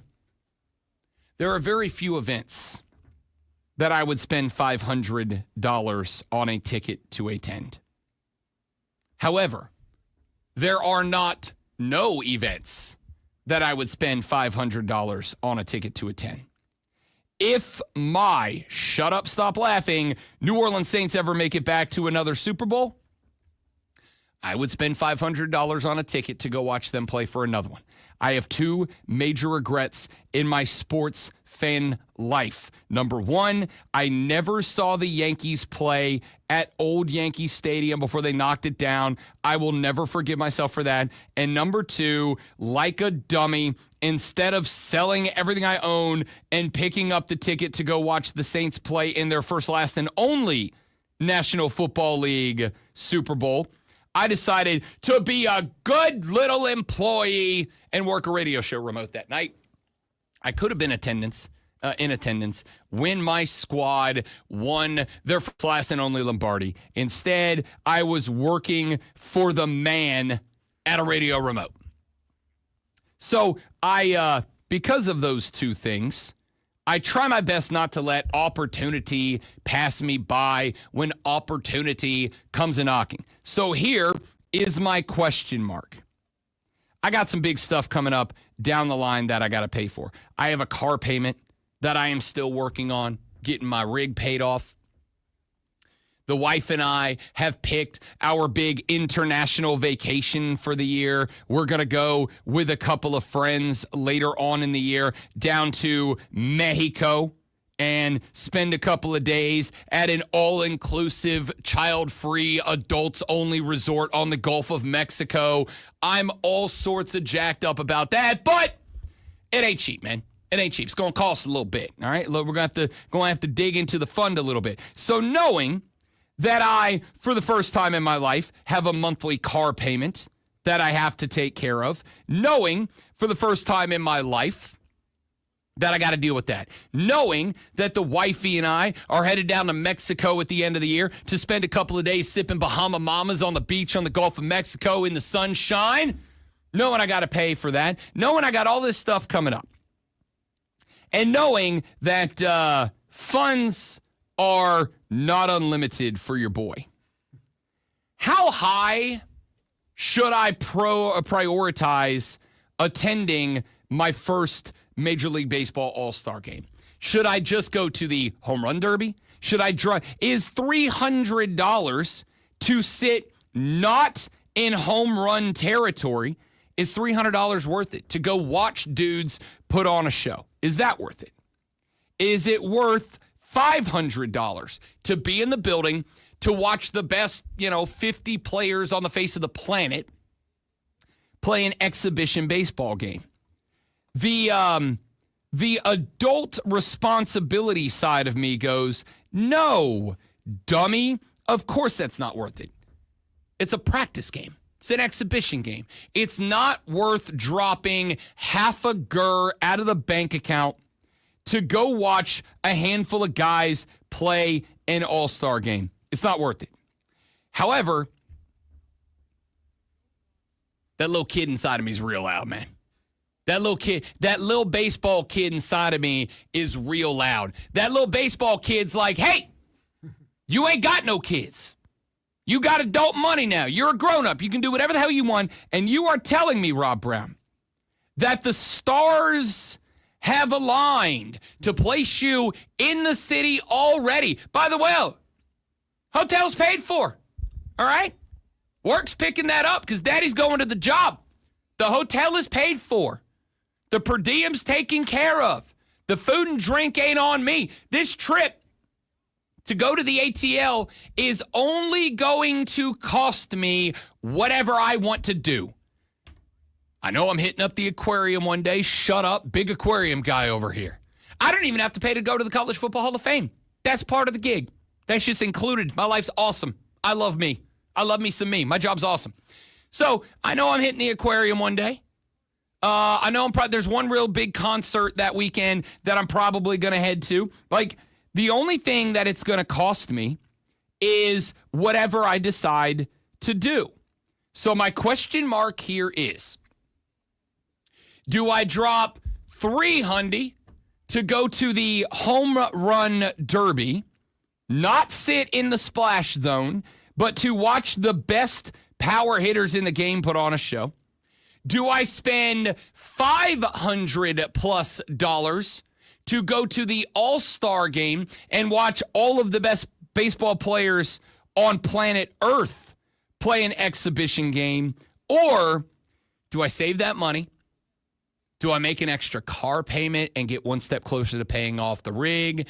Do I save that money and put it towards our end-of-year trip down to Mexico and take the wife and I on like an extra excursion, or upgrade from the unlimited drinks to the unlimited top shelf drinks package? Like, what's my play here? Because the All-Star Game is an event that as a kid I watched it, was enamored, I was in love, and that little dude, little 8-year-old, 9-year-old Rob Brown is in the ears right now, and he's like, you dummy. You got All-Star Game money. You're going to be in Atlanta for the All-Star. Go to the All-Star Game. This is something you've wanted to do since you were a kid, and the little kid's right. But the adult in me is like, hey, you dummy, make an extra car payment. Get out of debt faster. Hey, you dummy, you're going down to Mexico with your wife. Spend that money on her and give her a vacation she'll never forget and a reason to love you a little bit more. And I don't know what side's going to win yet. Is a little 8-year-old kid inside of me going to win, and I'm going to go drop half a GER to be in that stadium on Tuesday night? Or is the adult side of me going to win, and I'm going to pay off my car a couple of months earlier? I don't know, man. What do I do? What should I do? What do I do? Help me. Y'all help me. Texter said, as the kid's tattoo on where the Miller says, no regrets, Rob. Yeah, maybe one regret. Maybe one. We'll see. Texter said, skip the Derby, see the All-Star game. Honestly, if I'm going to spend $300 on the Derby, I might as well spend $200 more than go to the All-Star game. Corn Chip says, do whatever makes Rob Brown happy. That's the problem. Rob Brown will be happy being out of debt. He'd also be happy being at the All-Star game. That's a tough spot. Texas said, I think you should go. It would increase your baseball credibility because every story and analysis from now on, you could say, when I was at the All-Star game, that's true. That's true. You know what else is true? It is true that is the end of hour number 2, and it is true that it is time for me to give you a sports flash. Let's get to the sports flash. I'll tell you what. The Stanley Cup belongs to the Florida Panthers, who knocked off Edmonton last night 5-1 to take a 4-2 series victory. Sam Reinhart scored 4 times in the game, opening with a goal 4.5 minutes into the game, getting number 2 just minutes into the end of the second period, grabbing a pair of empty netters in the third. Matthew Tkachuk scored the other Florida goal. Carter Verhaeghe recorded 3 assists, and Alexander Barkov had a pair. The Conn Smythe Trophy went to Florida Panther forward Sam Bennett, led the playoffs with 15 goals and was tied for second with 22 points. The Braves walked off the Mets in the 10th last night to earn a 5-4 win in game 1 of a 3-game set over their divisional rival. Spencer Schwellenbach went 7 innings, giving up 6 hits and 4 runs, struck out 8. The Braves struggled from the dish early, but picked up 7 hits, including a game-tying 3-run double from Marcell Ozuna in the 8th. Austin Riley walked it off with a sac fly, bottom 10. And the injury sustained by Pacers star Tyrese Halliburton in Game 5 has been described as a calf strain. MRIs will be conducted today to determine the severity. He played 34 minutes with the injury, but finished with 0 made field goals and 6 assists in Game 5, and was seen limping out of the arena. His availability in Game 6 is unknown. The Rob Brown Show continues after this.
is the fan upstate, Rob Brown, with you this AM, taking you all the way up until 10 a.m. We have got a gazillion things going on. The Florida Panthers claim their second consecutive Stanley Cup. We're breaking that down. The Atlanta Braves, by God, won a game. I don't know what to do with myself. We're going to talk about that in a little more detail. Caitlin Clark and the rest of the Indiana Fever said, we've had a damn enough last night and got into it with the Connecticut Sun. We're going to talk about that. But now we're going to take a trip on down to Columbia, South Carolina to chat, as we do usually on Thursdays. But we are off tomorrow celebrating Juneteenth and the legacy that holiday speaks to. So Lulu Kesson, kind enough to shift ahead a day to talk a little Gamecock sports with us here on the show this morning. Lulu, thanks for getting out of bed on a Wednesday. Good morning. No problem. I'm glad that I could still talk to y'all this week. Thanks for having me. Of course, each and every time. We are thrilled to have you. You know what I do want to do, Lulu, and we will get into some of the stuff going on around Columbia right now. But as somebody who covers women's college basketball, I have been an advocate, an ally, just a fan of women's basketball for a number of years, obviously watching it grow across college ball, watching the WNBA grow. Did you get a chance to check in on what went down between the Fever and the Sun last night? Like, Caitlin Clark was getting beat up on, as she has been since she got to the league. But it felt to me like for the first time, the Fever were ready to throw some punches back at the Connecticut Sun. Like, it felt like they were ready to go to battle for the teammate last night.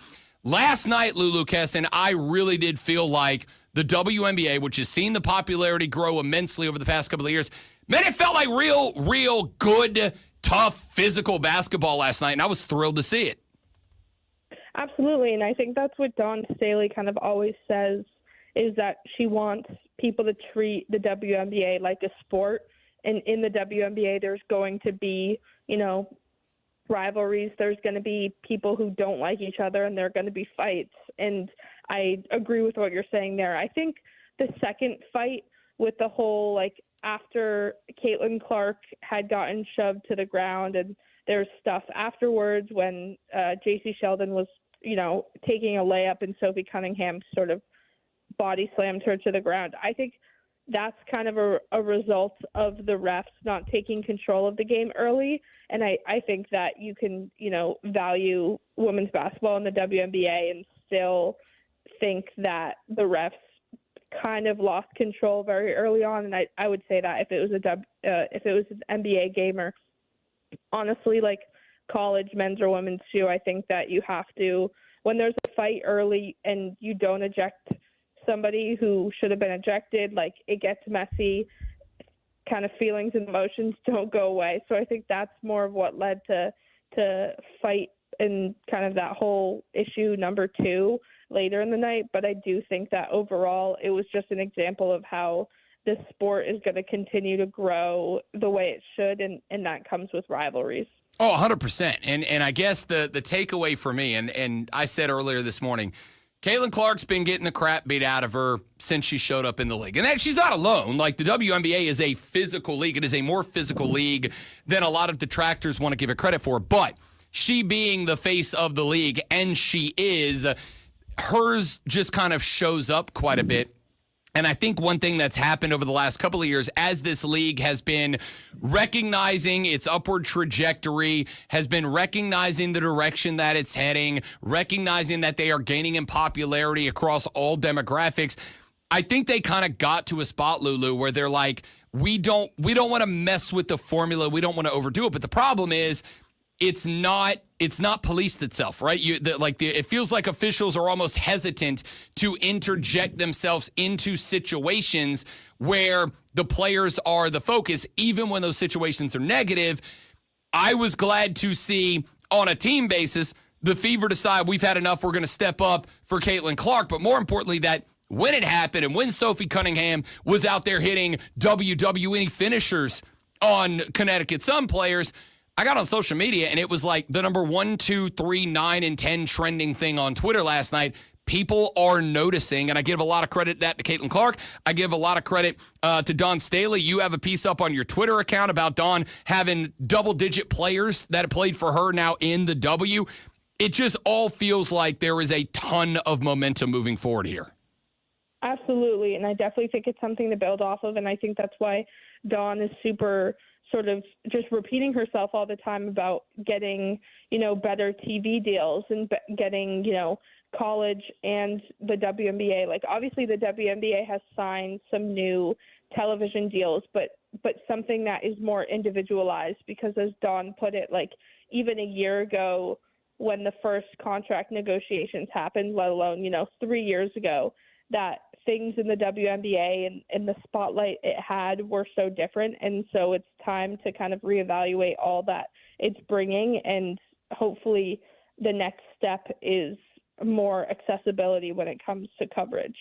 Lulu Kesson from the Greenville News joining us here on the Rob Brown Show and the Fan Upstate. Glad we could have that conversation, because I'm glad to see the growth that is developing out of that. All right, let's flip to some other things going on around Columbia, South Carolina. Lulu Kesson, and I really want your opinion more than anything else. But this story about the interview with The Athletic that LaNorris Sellers' father, Norris Sellers, did a few days ago, where he said that LaNorris got offered $8 million to transfer out of South Carolina and go play somewhere else. Now, we can speculate about where that is. I personally think it was Miami. We'll find out maybe down the road. But what was your takeaway from that interview and from all of the attention that has been shined on LaNorris, on his dad, and on the Gamecock football program since it came out? I think that it's critical to sort of, like, I don't want to sound cheesy, but tell those type of stories, because I think in this age of NIL, parents like Norris and Cheryl are going to be few and far between. I think parents that value, one, their kid's opinion, but also encourage education and loyalty to matter just as much. I mean, the line where he said, you're 19, you don't need $8 million.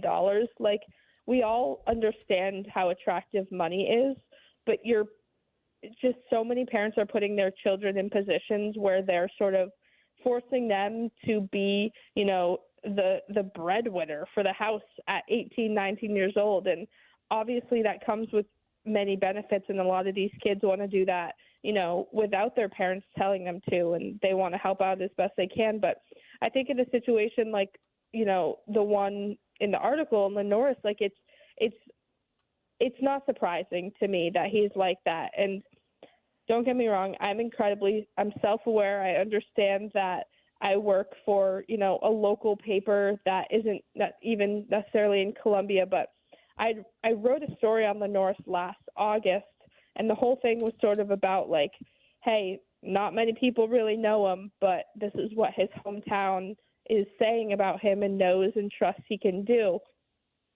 And I talked extensively with his parents, and I talked about how his dad told him that it's really big to cry, and that his dad was raised like boys don't cry, and that he didn't want LaNorris to ever be afraid to, like, show his emotions. Like, you could tell just with the quotes in my story and the quotes in the Athletic article, like, his parents really kind of know just how to parent a really good athlete, in my opinion. And I think that my biggest takeaway, like, I sort of heard rumblings about him, denying really big offers, but I was just sort of more reassured that, like, he has a really good head on his shoulders. He has a really good support system. And I think that's critical, in this college sports era and landscape. Lulu Kesson from the Greenville News joining us here on the Rob Brown Show. And I would imagine South Carolina fans ought to be pumped about this because, A, it's very clear that the kid is not just loyal, but loyal to that school. Because I'm going to tell you, I appreciate everything you said about not wanting to make an 18-year-old kid the breadwinner and putting in that position and all that, Lulu Kesson. I'd have said yes to $8 million at 8, 18, 28, and 48. So the fact that he turned that down. Now, in fairness, LaNorris Sellers is also a dude that's being discussed as potentially as high as the number 1 overall draft pick in next year's NFL draft. So, like, it's nice to be able to turn down 8 when you know there's $100 million coming your way the next year if everything goes right. But the fact that he would turn down that offer to stay there, I imagine that's got a lot to do with Shane Beamer, with the program, with the culture, with the fact that Carolina fans have been not just embracing, but celebrating this man since last season. That's got to have Gamecock fans feeling excited about LaNorris Sellers coming into this year. Absolutely. And I've seen a lot of that. And I also think that, it's different with women's basketball, which was sort of like an example I alluded to, because women's basketball, the salaries that you get and how hard it is to make a roster, like you're not guaranteed to make NFL money as a rookie. So I will say, to your point, it's a little bit different for NFL players who can sort of have the flexibility to turn down something in college, knowing that sort of wherever they go at the next level will make, enough to make up for it. But to actually answer your question, I think that it puts a lot of things in perspective. I think that when you have a really good quarterback, you're constantly worried that they're going to leave. And I think a lot of people were sort of looking at last year and saying every time LaNorris did something good, like, oh gosh, he could be gone. And I think that for a lot of people, it's a chance to genuinely enjoy all he will, do this season without a constant realization or internal panic that every good thing that he does on the field means even more of a reason why he would leave and not stay. Lulu Kesson from the Greenville News here on the Rob Brown Show and the Fan Upstate. It is, and this is more of a philosophical take, Lulu, but one of the things that I have been patting Shane Beamer on the back, one of the things I've been giving him flowers for the last couple of years, we've talked about culture and how important it is in the landscape of college football moving forward. You want to go find kids who are like this, kids who go, I want to be here. And yeah, maybe I'll make less money here than I would elsewhere, but I'm all in for this coach. I'm all in for this school. I'm all in for the logo, for the brand, for the campus life, for the frat parties, whatever you might win them over. The ability to take a kid like a LaNorris, to grow them, to develop them, and to make them say, I care more about this than NIL money.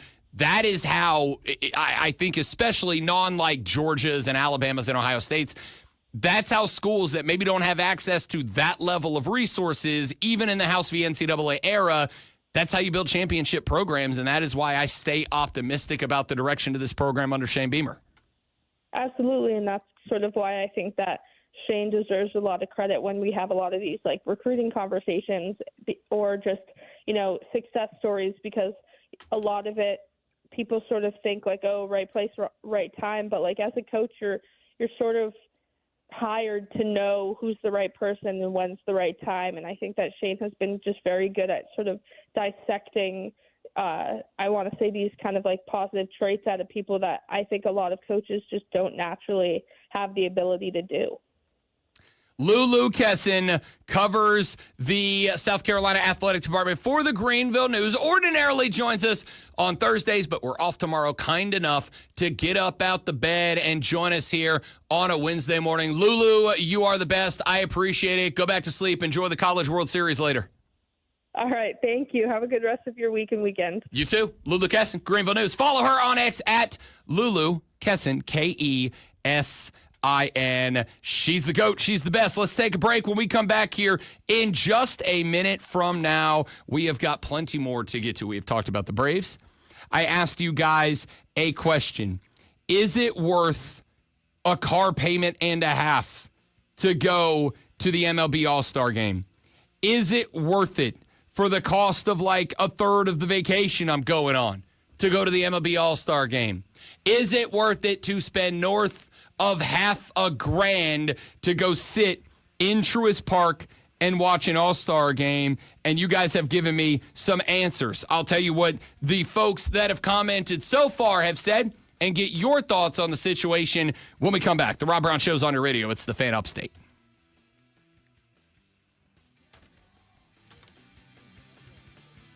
All right, guys, we'll be right back. Stay right there for me.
So I threw the question at you guys in the last hour of the broadcast.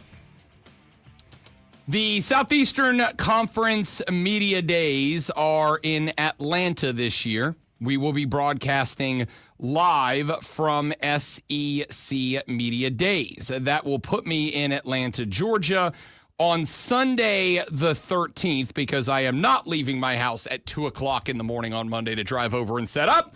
I'm going over on Sunday night. I will have everything set up and locked down. On Sunday night, I will be broadcasting live from the College Football Hall of Fame for SEC Media Days on Monday, Tuesday, Wednesday, and Thursday. I'll be back with you in studio. I was going to say I'll be back on time. I'll probably take Friday off. I'm going to be honest. I'll probably need a rest and recovery day that day. We'll see how it goes when we get a little bit closer. But I realized last night as I was watching the campaigns from different Major League Baseball teams to get their players into the 2025 Major League Baseball game, that baseball game is in Atlanta. It's in Atlanta. And so I thought to myself, do I go? Maybe I go. Maybe I head on over. Maybe I go check it out. So I went and I looked up the price of tickets last night. And let's just say they're not cheap or anywhere close. Like, they're not cheap or anywhere close to it. So I went and I looked it up. The absolute cheapest that I have been able to find a ticket to the All-Star game. And I've been looking through the break, all right? Because I did look for a pair of tickets last night. I looked for two. I looked for two because I'm relatively sure if I told the wife, hey, I'm going to go to Atlanta without you for 4 days, and one of those days I'm going to go to the All-Star game. She likes some baseball. I'm pretty sure she'd kill me. So I looked at two. I just went and I looked for one ticket.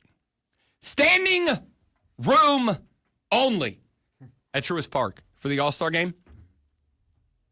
$417. Cheapest you can get in the building and you don't get a seat. $417 is the cheapest that I've been able to find a ticket to the 2025 All-Star game. I'll be in the building. I will be there. I will be in Atlanta, Georgia. So I asked the question because you and me and y'all and everybody else, you know and I know that after our lovely resale seats are paid for, that the resellers are going to stick about 10 grand worth of additional fees onto those tickets. Those tickets are $500. The best I can find.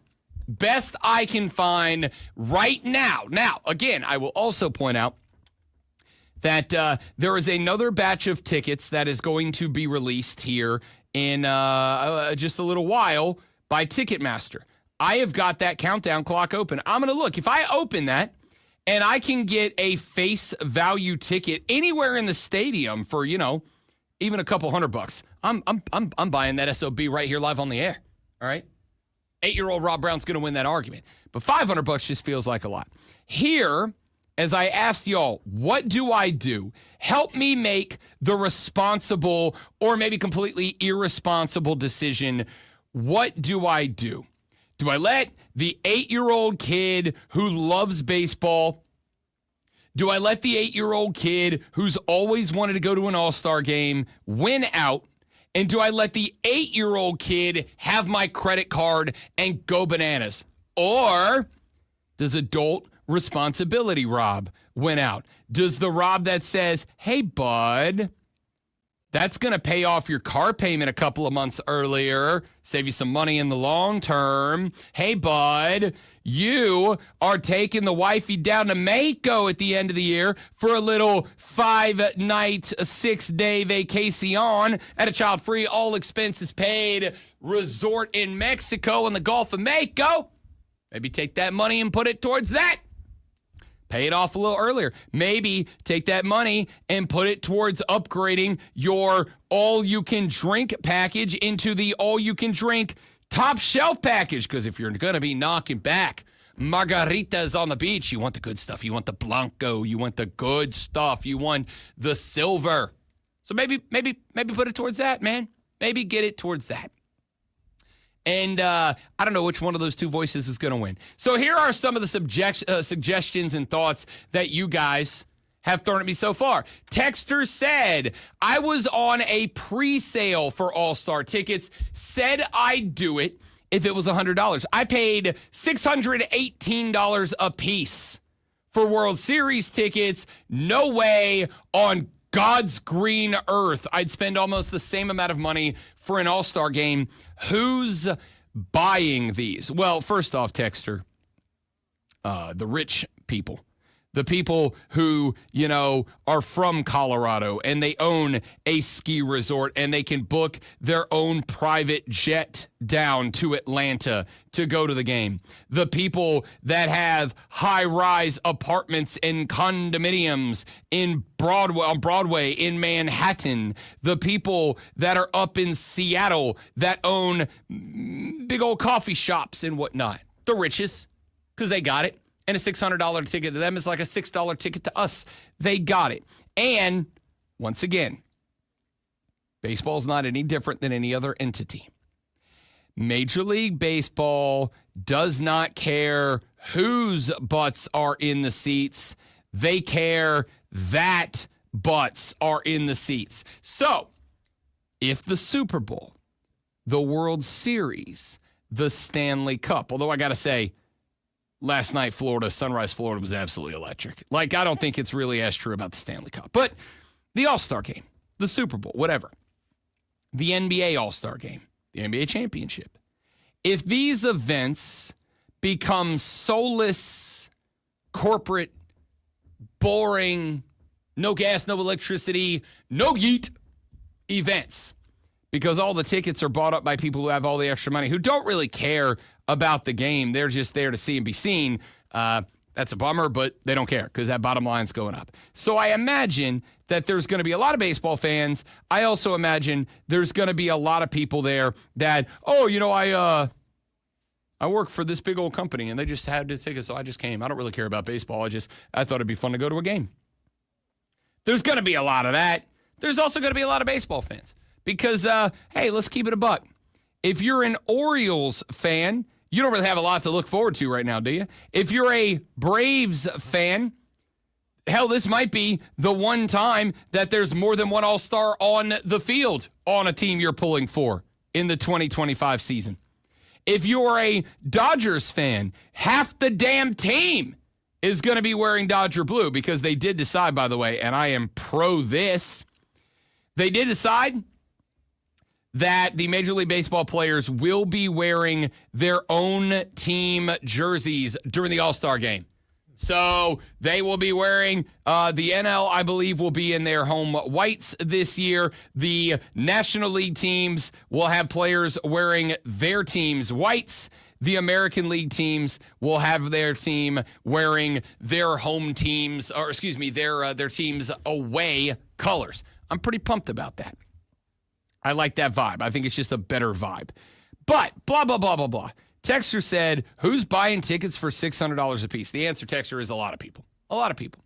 Texter said, if you are good with both options, like you said, just flip a coin and whatever it lands on is what you do. I'm the same way with either holding off for something better or the instant gratification. How I ended up buying Shaky Knees tickets on a whim. That's from Cornchip. Cornchip, appreciate that text.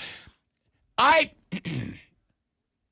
am absolutely spend money on an impulse guy if something comes up, but I'm also a guy that I try to plan stuff like this out, right? Like this is a Major League Baseball All-Star game. This is an event that I have wanted to attend since I was quite literally a child. This is an event that I've wanted a crack at since I was playing Little League ball for the Shalimar Little League Green Dragons back in second and third grade.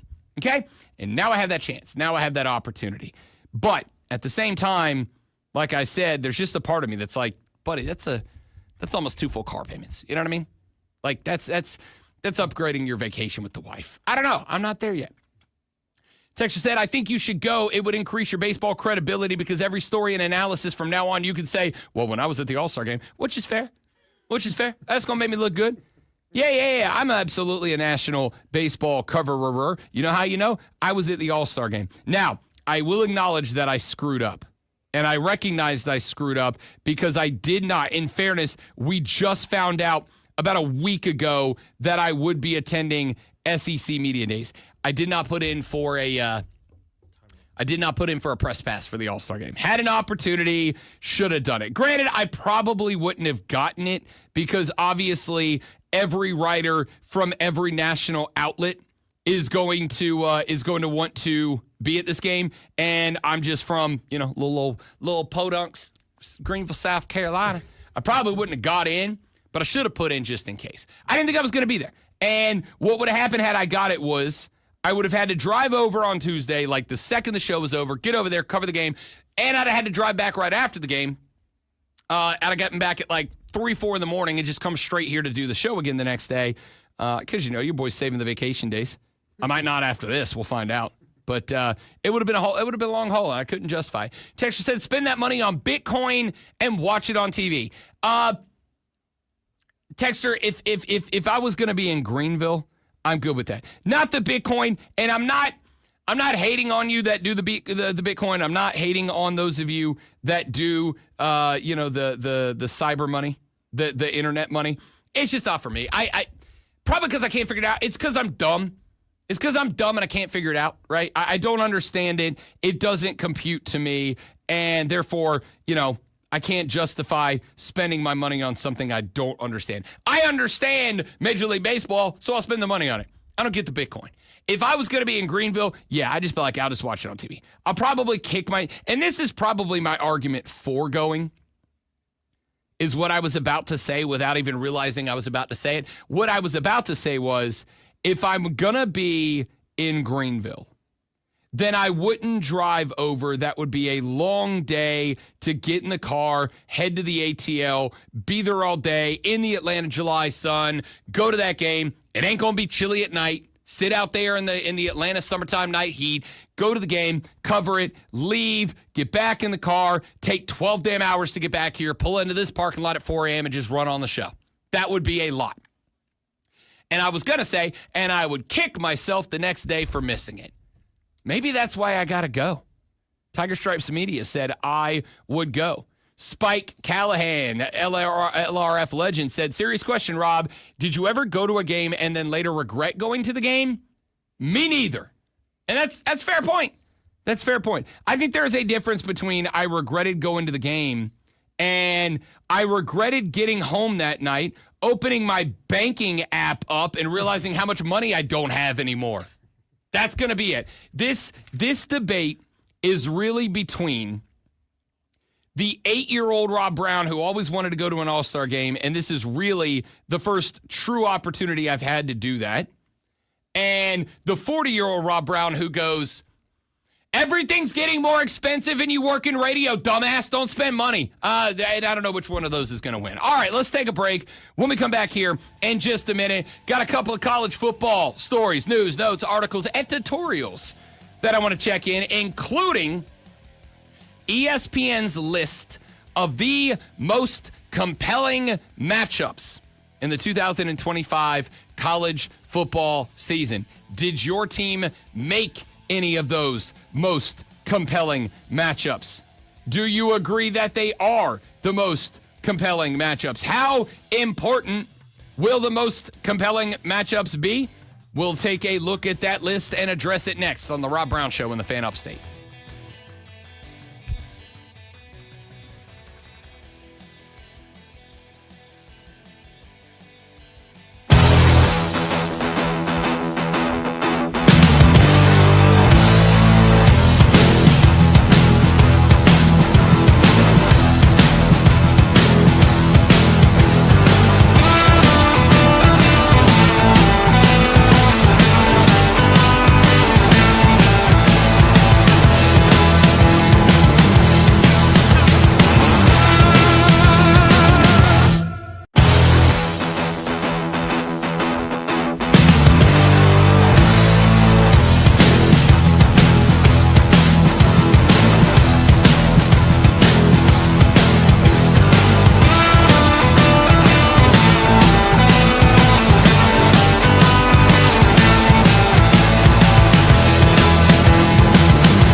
Michael in Simpsonville says, go to the All-Star game, Rob. Fan experience is unmatched. MLB does it the right way.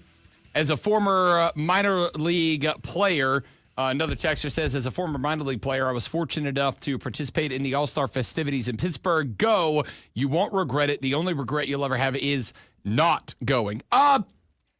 That's kind of where I'm leaning right now.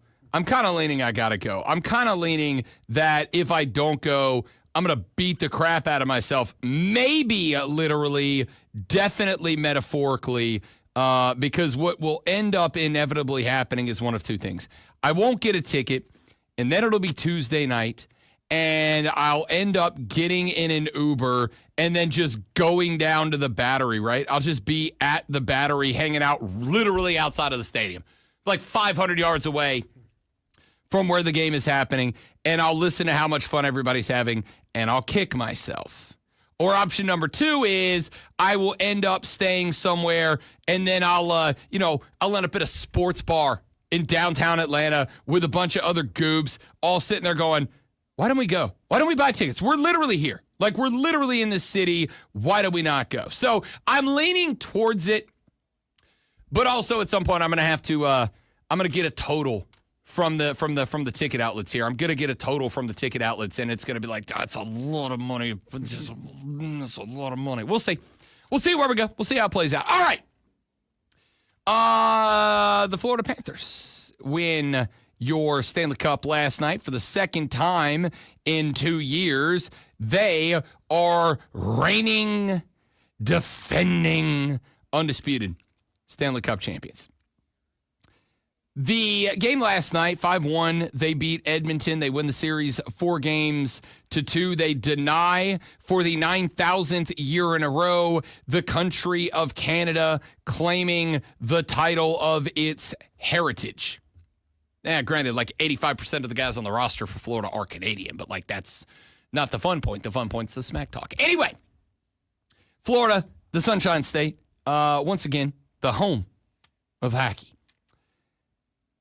Here's what I think was my biggest takeaway from that event last night. First off, Florida's a really good hockey team, okay? I said earlier in the show, I think that Florida, in 60 minutes of hot, steamy hockey action last night, I think Florida completely rewrote the narrative about the team. I think Florida completely rewrote the narrative about the season. I think Florida completely rewrote how this team will be discussed and talked about. We were all taking a run of shots at ESPN on Monday. At least me and the boys were, because I sat here doing the show on Monday morning. And we usually have one of the talking head bloviating shows on the television here. And the one we had on that morning was the ESPN show.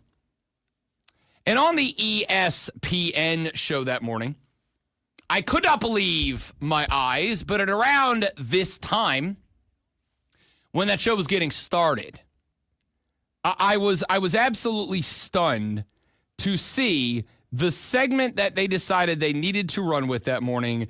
What is Dak Prescott's legacy? And I thought, fellas, it's the middle of June. The NBA Finals are happening right now. The NHL Stanley Cup Finals are happening right now. Major League Baseball is happening right now. Here in these glorious United States of America, the FIFA Club World Cup is happening right now at NFL stadiums nationwide. There are so many things going on. Why in the world are we talking about the legacy of one quarterback for one team that has won nothing? But then I really thought about it. And I came to a realization. And it's probably not anything that's going to cause you any philosophical turmoil here. But I was having a conversation with a buddy of mine, and we were kind of sending back and forth screenshots of this stupid ass conversation they were having that morning. And he said, now this friend of mine is a Buffalo Bills guy. He's an upstate New Yorker, big Bills guy.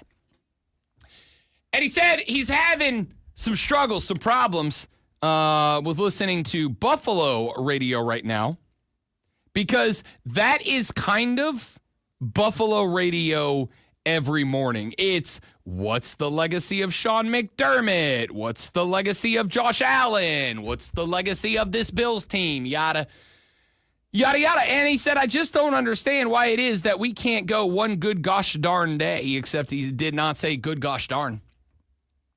He said, I don't know why we can't go one good gosh darn day without the conversation devolving around what's the legacy of this guy or that team or this thing.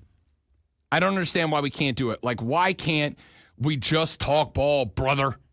And I said, there's actually a reason for that. And it clicked for me.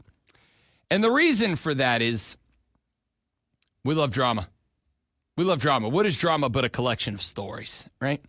When you do this job that I have been so fortunate to do for coming up on 18 years now, when you do the job that I have been fortunate to do across different areas and across different regions of these great United States and do so at a local level, do so at a national level, et cetera, et cetera. What you come to realize after a certain amount of time is that while the job title is sports talk radio host, and it's a kick-ass job, the job is not hosting.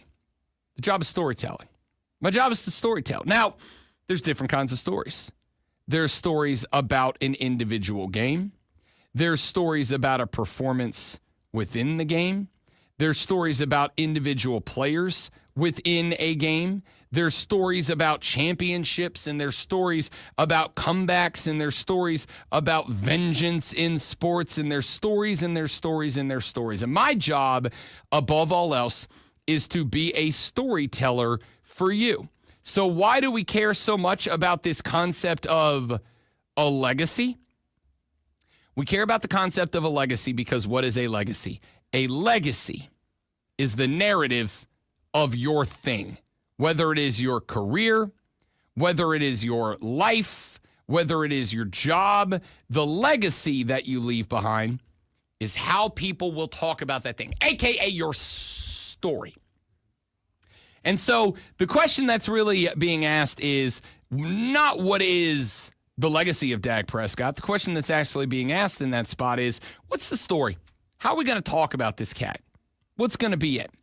So, to bring this full circle, I did the weave there. To do that full circle, let's bring it all the way back to the Florida Panthers. The narrative got rewritten by their performance last night. The narrative about this team is that they're a bunch of dirty rats. The narrative about this team is that they're dirty, they're antagonistic, they're bully ball, they're annoying, blah, de blah, de blah, de blah, de blah. And I think they rewrote that last night. Now, can a season-long narrative about a team be overwritten and deleted in one game? No. Unless you win the Stanley Cup with that one game, right? Unless you win the Stanley Cup. And that's what the Cats did last night.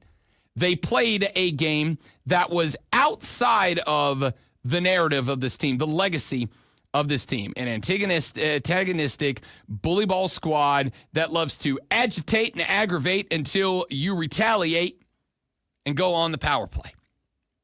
Last night they played good hockey. They committed one infraction. They served 0 power play minutes, and they did not get any either. It was straight 5v5 hacky for the whole run. And because it was straight 5v5 hockey for the first run, they described they're just a better team.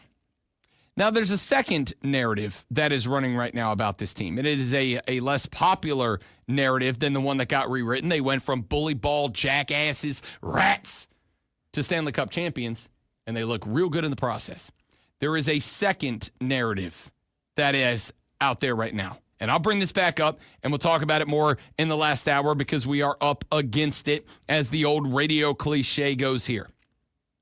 But I think right now, today, this second, June 18th of 2025, I think I am comfortable saying that the Florida Panthers are the professional sports franchise that every team in America should look to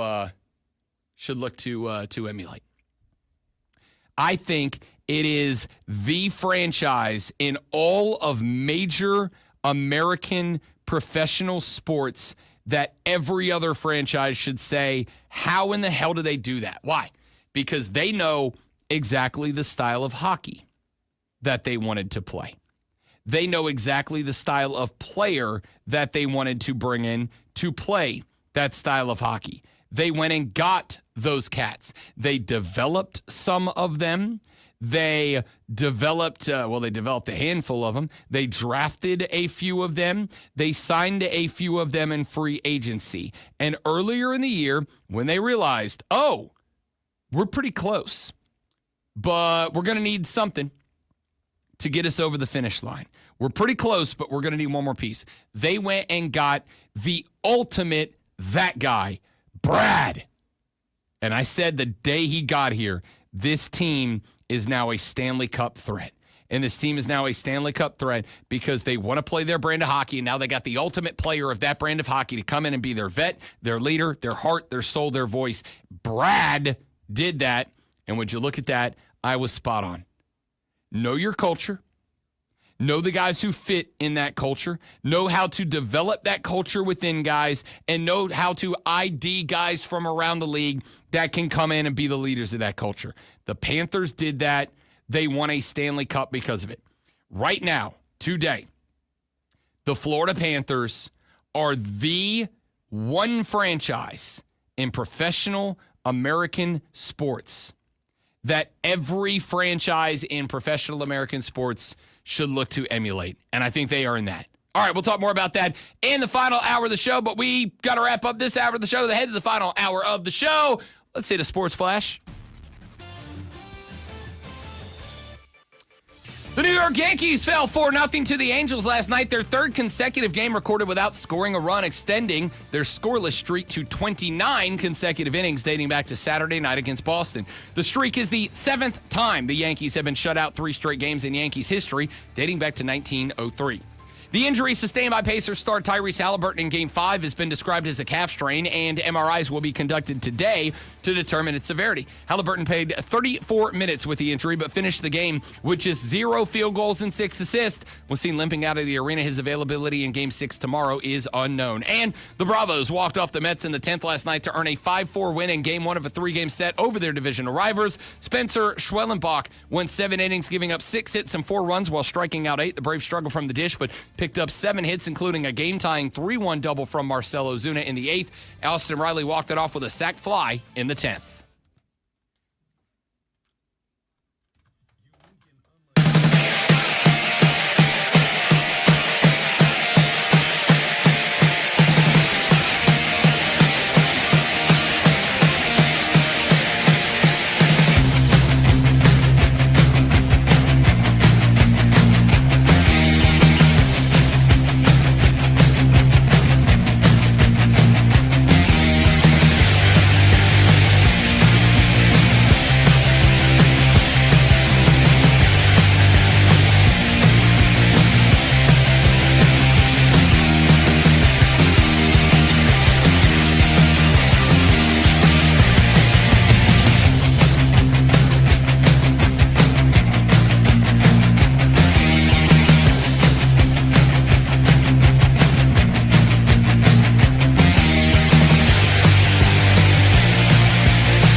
Final hour of the Rob Brown Show goes now. Welcome back, ladies and gentlemen. Rob Brown, John in for the great one, Lonzo, this morning out on vacation. He'll return to us next week. Glad to have you all along for the ride. We have been all over the place this morning. We have talked some WNBA. Keegan checked in earlier. He said, do you think that the Fever can sign Draymond Green to protect Caitlin Clark? Here's the thing. I think they got to find somebody. I got to give a ton of respect last night to Sophia Cunningham, who decided she was going to go Sophia Cunningham on some ladies. Just dropping bombs last night. I talked about this earlier. I won't spend the whole segment on it, but I do think it's engaging. I do think it's entertaining. Caitlin Clark, since she got to the W, has been getting her ass handed to her by opponents constantly. Like, they are beating the crap out of Caitlin Clark. And there's a lot of speculation as to why that is. There are some people that believe it is out of a sense of jealousy, especially some of the players that have maybe been in the WNBA for a couple of years now. And let's be real, the elevated presence of the WNBA, the elevated presence showed up when Caitlin Clark got there. There have been some other players that have gotten onto the radar. Asia has been a big part of it. There have been some other players that have, whether it is for good or bad reasons, gotten onto the radar. Brittany Griner, obviously one of them, for different reasons over the years.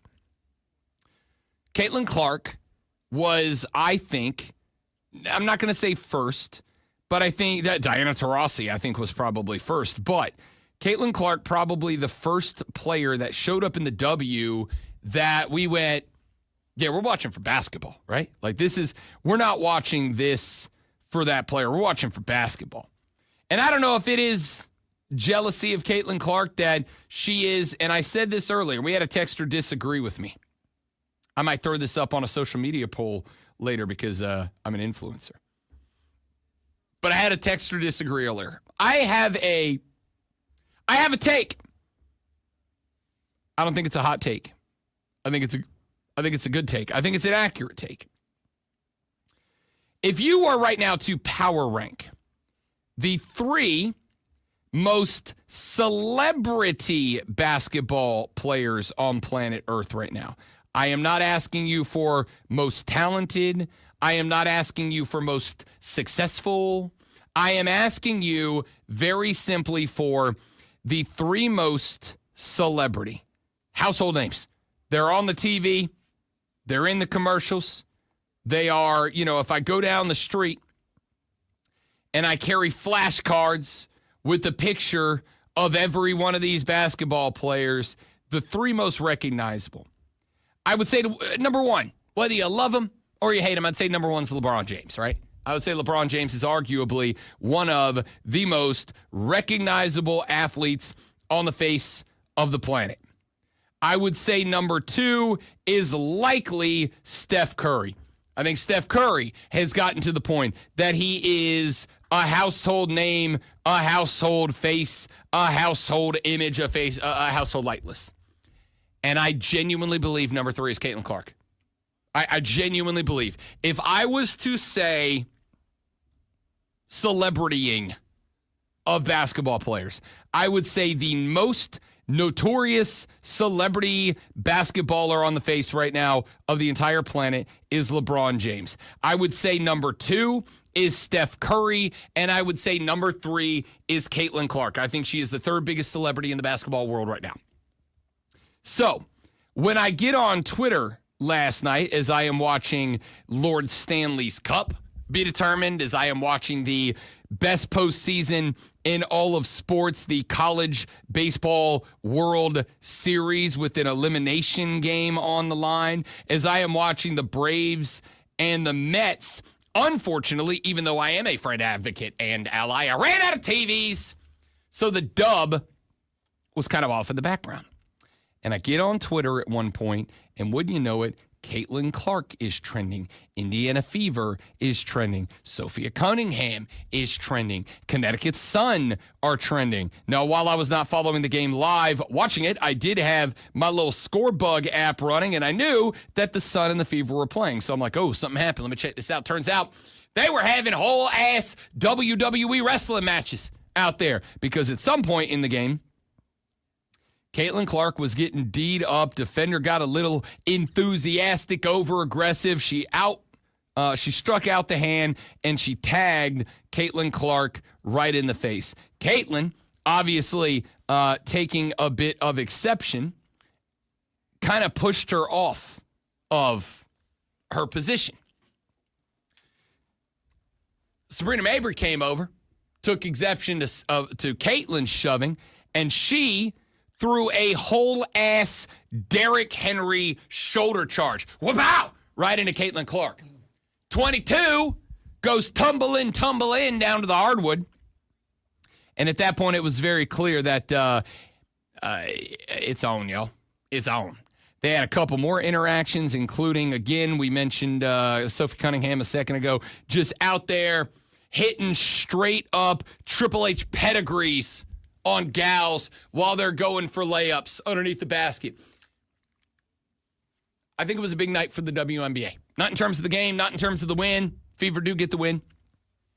I think it was a big night for the WNBA because I think it was the first time that a few things happened. Number one, I think it was the first time that I truly felt like the Indiana Fever recognized the importance of Caitlin Clark and were coming to her defense, right? I mean, they were on the way. The minute that there was a minute that Caitlin Clark looked like she was going to be in it, all of the sudden, here comes the rest of the Fever. All of the sudden, they are barnstorming the court to get over there and defend the gal.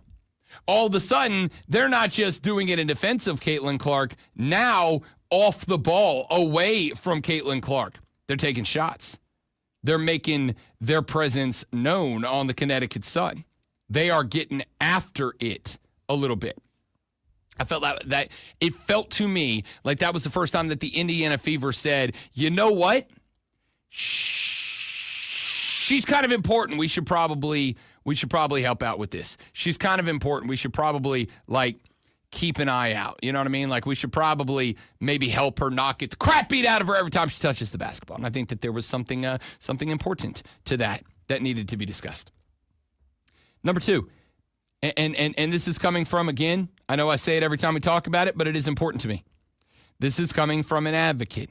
This is coming from an ally. This is coming from somebody who believes in the product. This is somebody who believes in women's sports. This is someone who thinks that there is not just room for women's sports, but that women's sports has earned that space. This is from somebody who enjoys watching it.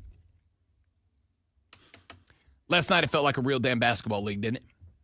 Last night, it felt like a real basketball league. Last night, it did not feel like it was the Caitlin Clark show. It felt like there were two damn good basketball teams out there. Last night, it felt like a real basketball league. Between the fights, between the tackles under the rack, between the scores, between all the conversations going on, and between the fact that all of that was happening and we were still talking basketball. Last night, not for the first time, not for the only time, certainly won't be for the last time.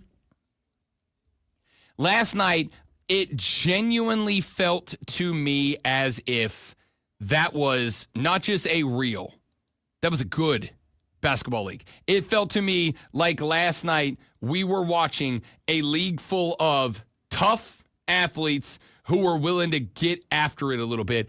Last night felt like a moment of growth for the W. Now, can they capitalize that? I don't know. And I'll tell you one other thing. I'll tell you one other thing that I do think they need to be very careful about last night. Last night was a moment that I think, as it went immediately viral on social media, It was popping up on all the highlight films. I'm watching college baseball, and they're like popping in, like, "Oh, hey, we got to show you this quick highlight of what's going down over there in the Connecticut Indiana game." They were popping into other sports to show what was happening with Caitlin Clark and the Fever versus the Sun. But there was something interesting that happened in that I got on social media last night as I was laying down to go Betty bye, to lay my sweet little head down for my evening slumber after I was done texting all of my Canadian buddies, "Ha ha, suck it, Florida got it again." After that went down, I jumped on the social media. It's always the last thing I do before I go to bed because you never know. Maybe I stumble into a last-second soundbite or like a story that's breaking that needs to bat lead off the next morning or whatever the case might be. So I get on the social media.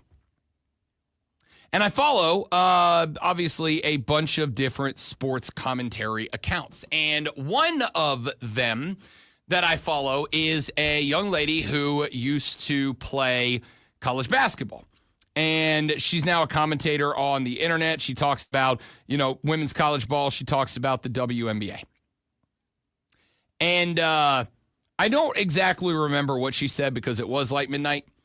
But effectively, she was reacting to videos of the fights that were taking place in the Indiana-Connecticut game. She was reacting to videos, and instead of reacting to what happened in the game, she was going through and she was reacting to the commentary from other people on social media, right? She wasn't reacting to the game. She wasn't reacting to the hit to the face of Caitlin Clark. She wasn't reacting to the push of Caitlin Clark or that Caitlin Clark pushed back on Sheldon. Like, she didn't react to any of that. She started going through the comments where you had a bunch of Neanderthal cavemen who were making comments about the women's basketball. And scratch that. Not about the basketball. She was they were reacting and saying things about, the attractiveness level or not attractiveness level of some of these players in their eyes.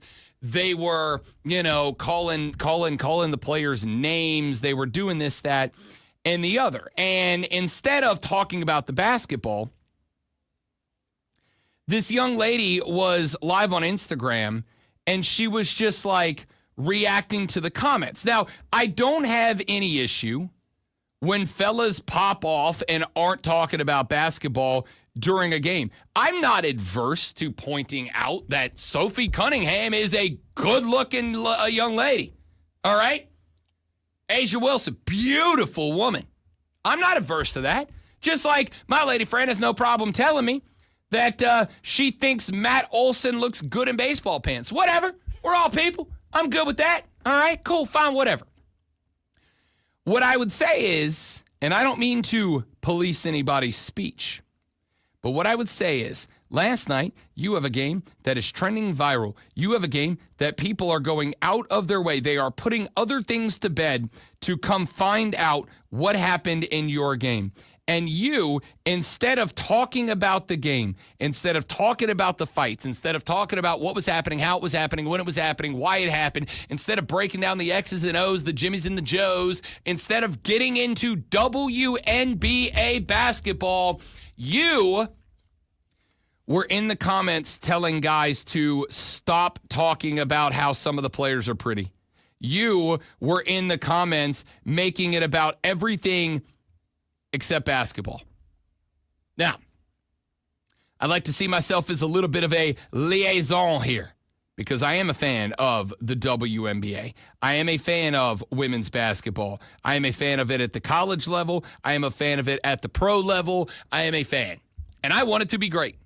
So, I feel some level of responsibility to do two things. Number one, to provide the platform with which to spread the good word of the WNBA and women's sports. And number two, to kind of help them understand what to say, how to say it, when to say it.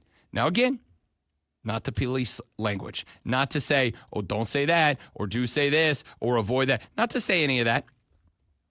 I am here to simply tell those of you that are fans, I am here to simply tell you that if you have another moment like last night where people are going, yeah, there's hockey on, but Caitlin Clark got in a fight. Yeah, there's college baseball on, but Caitlin Clark got in a fight. If people are tuning out of other things to come in to what you are doing tonight, if people are tuning in into your sport and putting other sports on the back burner to do it, if you say, hey, welcome to our basketball world. Hey, welcome to our sport. Now, let me tell you how you are allowed to talk about it. They're going to check right back out, bud. Okay? That's just a reality. When I want to talk New Orleans Saints football and I go on a segment and somebody calls in and goes, hey, Rob, bleep your football team. Wait, do I have my button back? Yeah. When somebody calls in and they say your team is this and your team is that, I don't sit here about any men's team at all and go, hey, you're not allowed to talk about my team like that, right? When we want to talk South Carolina and Clemson, it's quite the opposite. We encourage y'all to call in and say awful things about your rival, awful things about your opponents, right? I have a very simple piece of advice for people like me who want the WNBA to succeed. It's very simple. Do not police when you go viral, when you have a moment like last night, where in the face of Major League Baseball, in the face of the National Hockey League, in the face of college baseball, in the face of everything going on last night, for a few minutes, Caitlin Clark, the Indiana Fever, and the Connecticut Sun were the discussion. When that happens, because unfortunately, for at least a few more years, it's going to be relatively rare. When that happens, those of you that are out there to promote the W, free advice. Do not, as people are jumping on board, whether it's on social media or on TV or whatever, do not tell them how they are allowed to talk to your about your game.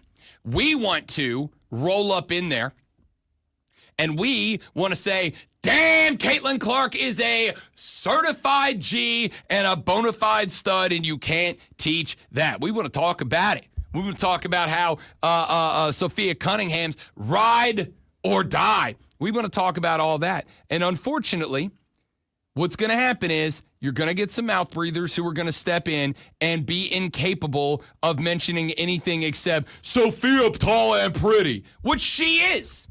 She is. She's tall and she's pretty. There's nothing wrong with that.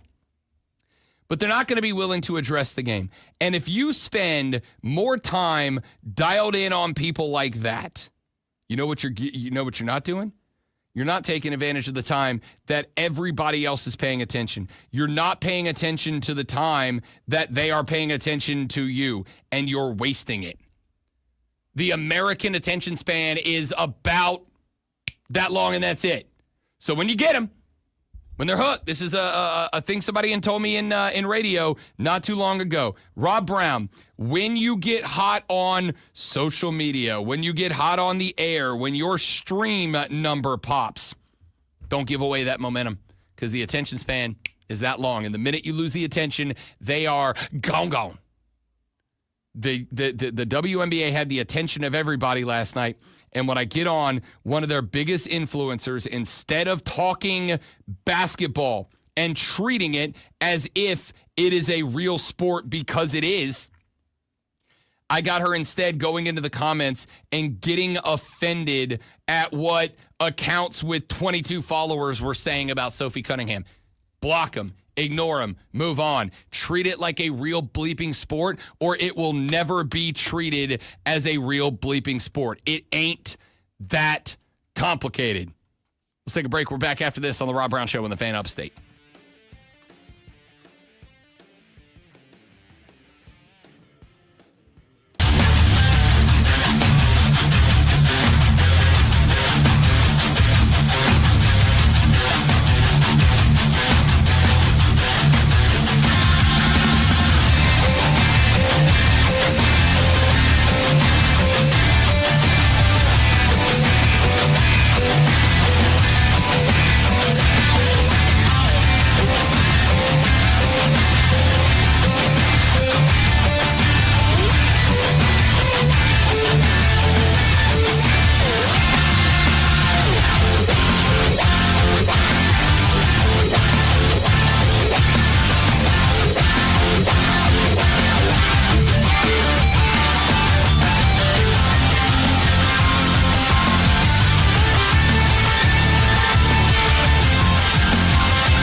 I didn't plan on getting this today, but the more I think about it, the more I really like the idea.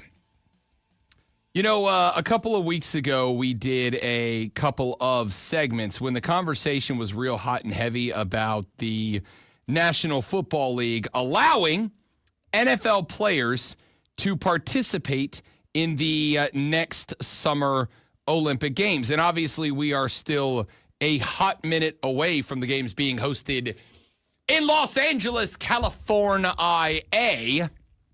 in 2028. But it is interesting to us all, I think, that the NFL said, yeah, we will allow NFL players, should they wish to do so, to participate in the Summer Olympic Games as football, flag football, has been added to the Olympic roster. But there was a big conversation, a big debate, a big discussion that's been going on about how do we put together the right team, right? Do we go with just the fastest bros? Do we only go with Hall of Famers? Do we let the old retired bros get in? Do we go and throw a flag football mini camp around the entire NFL and just like I don't know how we do all that. And I still don't have an answer for that. But there was another element to that discussion, and the other element of that discussion that needs to be had is this. There are, of course, some very interesting things as far as there's already a Team USA flag football team. Professional. Now, it is made up of guys that are, attorneys and lawyers and school teachers and whatever else they are. And they got to go find their own sponsorship and whatever. But they have, as many of you pointed out to me not too long ago, they have been working a long time to get themselves to this point, to get football recognized, flag football recognized, all the way to a level where it would be considered as worthy of being in Olympic sport. And I that's kind of rad, man, right? Like, that's kind of rad. So there is an ethical debate that has taken place about, do we allow NFL players to step in with no training, no qualifying, no efforts, no nothing? They just are the best football players on the planet because they're NFLers. Do we let them step in and take the spot of guys that have spent a very long time getting themselves ready for this opportunity? The first time flag football is an Olympic sport. And, I said on the show, I want to win a gold medal, okay? The Olympics are about feel-good stories. We love a good feel-good story. We love when we see the kid who, comes from a war-torn country and he moved over here and it took him years and years to get this and do that and get that, blah, blah, blah, blah, blah, blah. We love when that kid goes and wins gold and we get to celebrate. Even if he's not from our country, we're like, okay, would have loved to see an American up there, but what a guy. Pulling for that guy. We love the American underdog story. We love the American overdog story. Do we root for Team USA basketball to go out there and crush France by 90 in the gold medal game? You're gosh darn right we do, for the red, white, and blue. Of course we do. Jason Kelce came up with it. Real simple. How do we figure it out? Team USA flag football versus Team NFL flag football. Boom. Done. Olympic qualifying. And a lot of people were kind of up in the air. They're like, what? How does that work? The answer is the same way it works for literally every other summer game sport, man. There are months and months of qualifying opportunities here. If you want to be a Team USA swimmer and diver, you've got to win this meet over there, and then that meet over there, and then that meet over there, and you got to beat this time, and you got to do that, and yada, yada, yada. You want to be a diver? Same thing. If you want to be on the track and field team, you got to go to the, you got to go to the nationals. You got to win at nationals. Then you got to be at the qualifiers. You got to do that. I mean, it's every sport.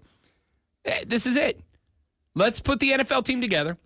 Let's give Team USA flag football, the professional flag football boys, let's give them a genuine, sincere, real opportunity to compete. We're going to put y'all out there. Remember their quarterback said, last year, I guess, when this kind of became the conversation, he said he's better than Patrick Mahomes.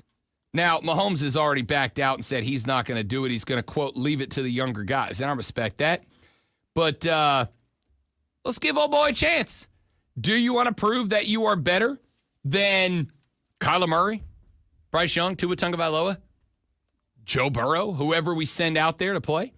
You're going to get your chance, buddy. We're going to lock and load. We're going to throw you out there with the flags on against the NFL players. And if the boys are able to take down the league's best, then sure, put on the unis and head over. But if you can't, I want the gold medal. I do not want silver.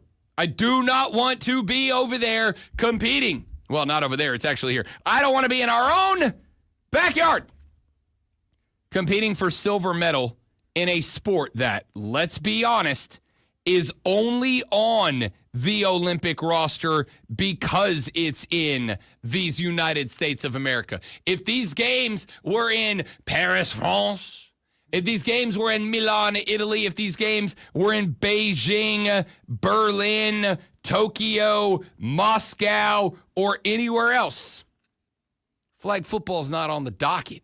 But it is because it's our games. We are hosting them. So if we are hosting them, then good golly, Miss Molly, let's go win the damn gold medal in our thing.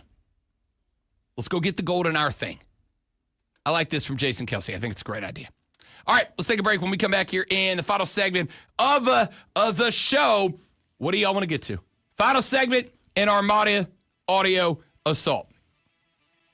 The Hub City Spartanburger text line's open. 844-326-3663. 844-FANFONE. You can call that number and get on the air. 844-326-3663. We had a couple of callers earlier in the show, but we had Lulu Kesson coming up. We couldn't get to him. If you guys would like to call back, we'll move you to the front of the line. You can text me, rob.brown@thefanupstate.com. Tweet me at The Rob Brown Show, or just stick through this commercial break and come back because we got a few more things to get to on The Rob Brown Show and the Fan Upstate.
accidentally pull the next break.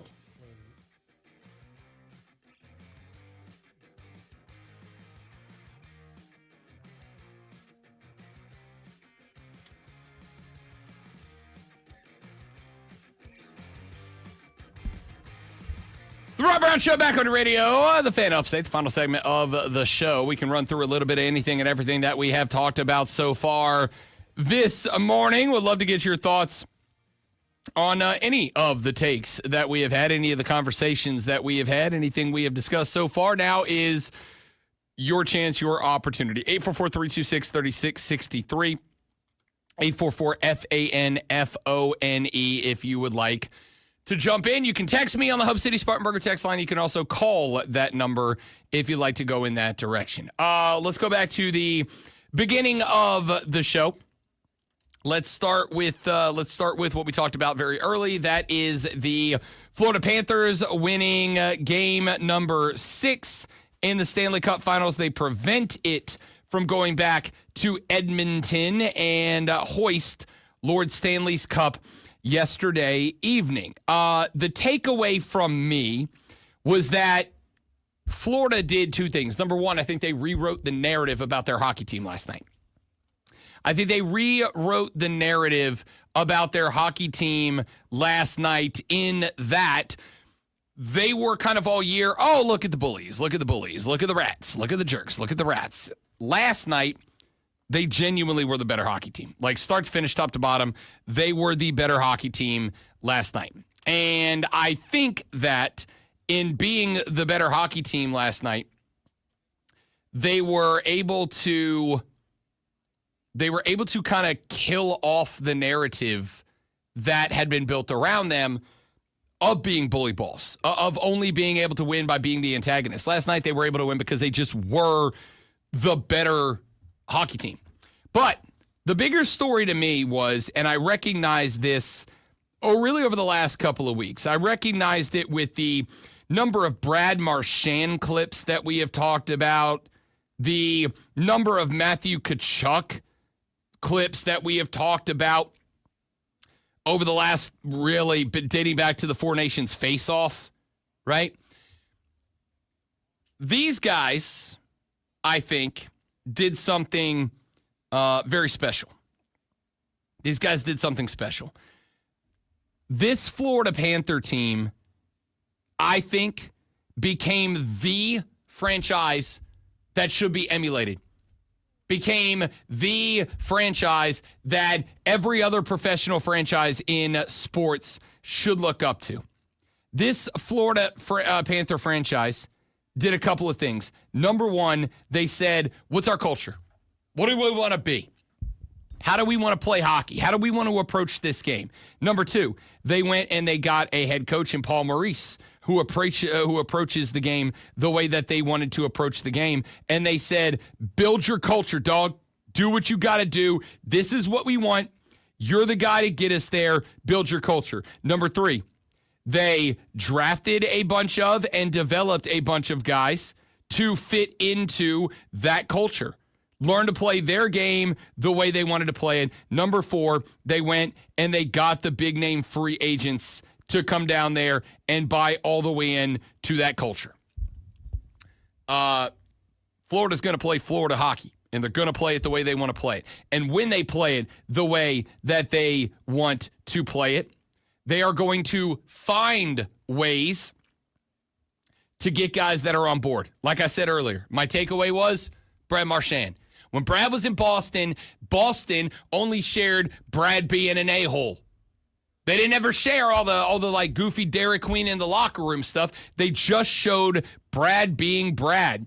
I used to call Brad on this show because of that. But when he got to Florida, Florida understands like, yeah, we want Brad to be Brad on the ice. We want him to be a rat. You know what else we're going to do? We're going to show Brad eating Dairy Queen and talking to the kids. There was a clip on Father's Day.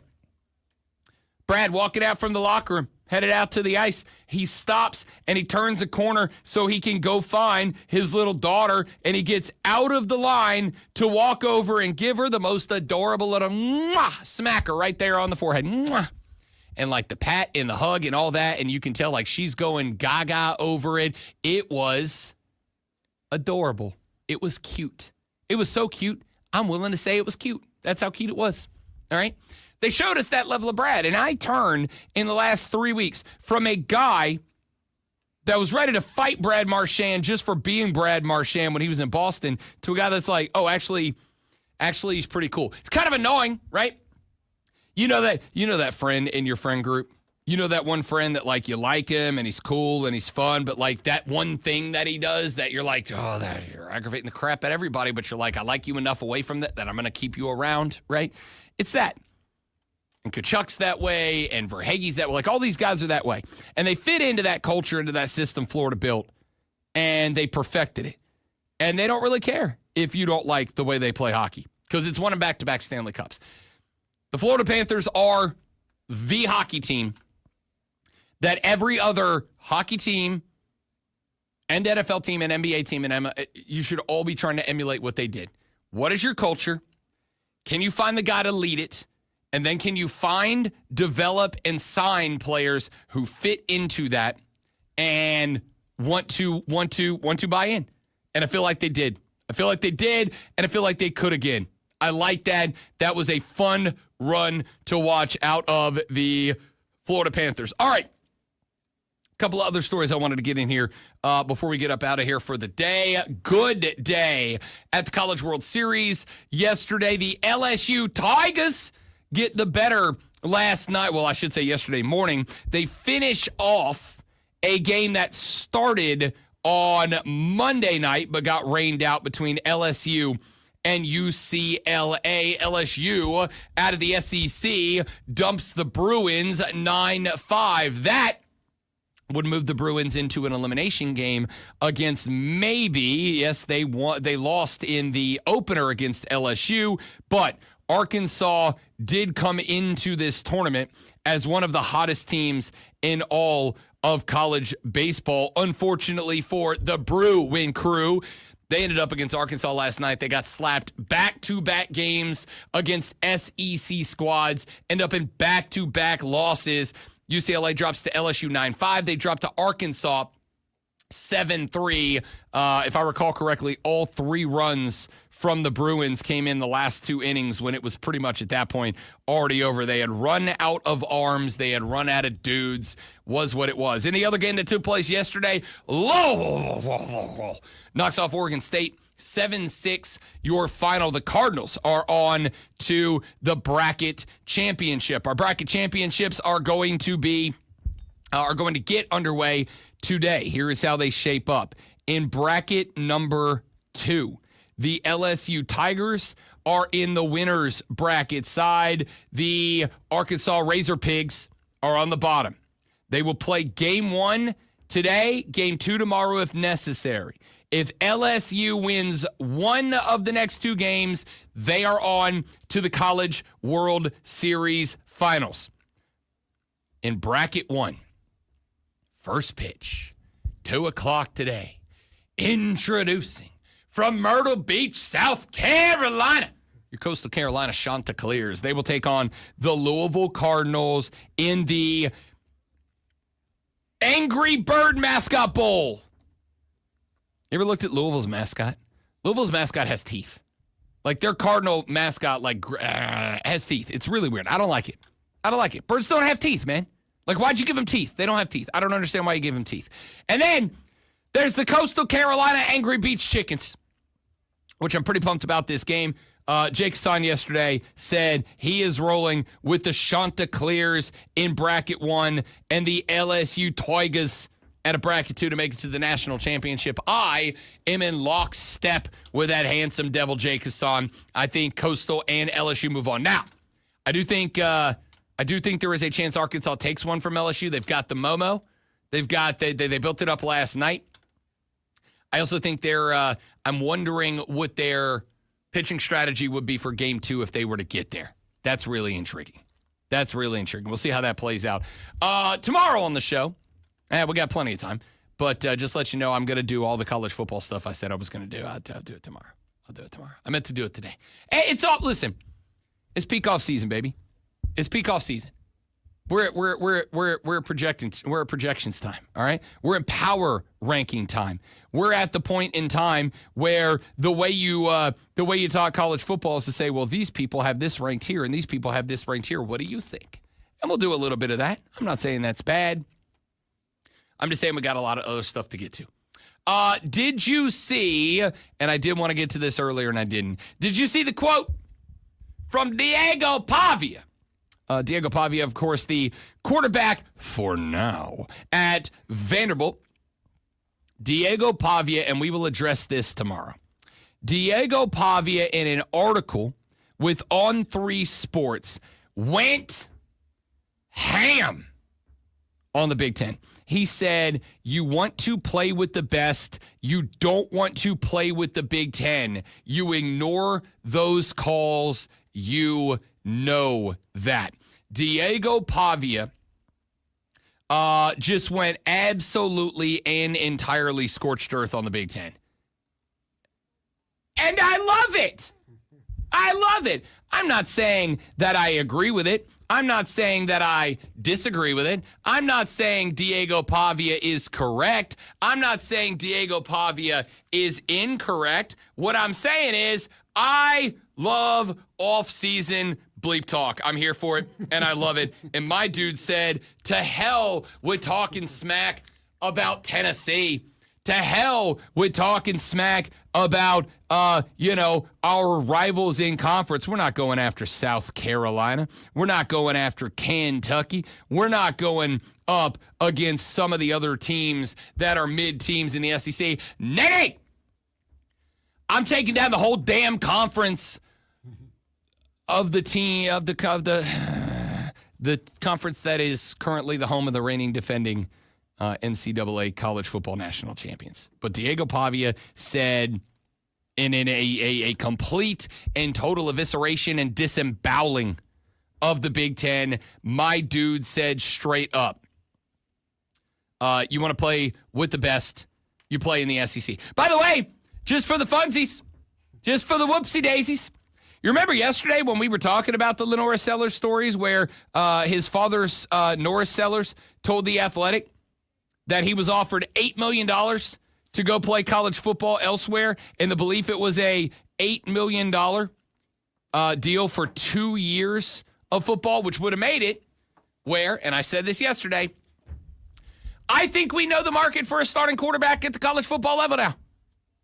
It's $4 million a year. That's what you got to pay. If you want a top-notch, top-flight quarterback, you're coming off $4 million a year. Diego Pavia was on the Bussin' with the Boys pod. And Diego Pavia said that he had an offer to play quarterback from another SEC team of $4 million. So it is. It's our going rate. Pavia confirmed to Will Compton and Taylor Lewin he had an NIL offer of more than $4 million from an SEC team. Said he received interest from across the country, and although teams were reaching out, they did not contact him as much as his family. He said, quote, it was less reaching out to me. It was more reaching out to like my brothers and my family and stuff. Asked why he did not take the run, he said, quote, you want to play with the best? You don't want to play with the Big Ten. You ignore those calls. You know that, but you've got to think about this too. The SEC is like nothing. Like, okay, the Big Ten, you have Ohio State, Oregon. The SEC, it's like week after week. You're going to get beat on. The Big Ten, you're not going to get beat on with Purdue and Nebraska. The best pass rushers are from the SEC, except like Abdul Carter. You'll find like one. You'll have one or two. If the kid from South Carolina could have left, he would have been a first-round pick. Talking about Dylan Stewart. Shout out to the Gamecocks. Point here is we're going to have fun with this. Now, we are off tomorrow. Brief reminder, we will return on Friday. We celebrate Juneteenth tomorrow. I want to give a hearty pat on the back to the folks up the chain at Odyssey. I think it is fantastic that we recognize Juneteenth, that we celebrate annually on the 19th. I think it is a fantastic opportunity to dive into the culture, the history, the reason that we celebrate Juneteenth. I shout out to Odyssey for being willing to be one of the companies that's out there on the edge to give us the opportunity to celebrate Juneteenth, to talk about Juneteenth. I think it is awesome. I am proud of this company. I am proud to work for this company for this and many other reasons. But we are out tomorrow for Juneteenth. We will be back on Friday, and we will dive back into all of this and more. That's going to be it for us. Thank you for being here. Hope you enjoyed the show. If you didn't, it's probably your own fault because I did a great job today. But just in case I didn't, come back Friday, and we'll try it all over again, but better. Thanks to John for filling in for Lonzo. Thanks to all of you for being here with us today. We'll see you back here Friday on The Rob Brown Show and The Fan Upstate. Later.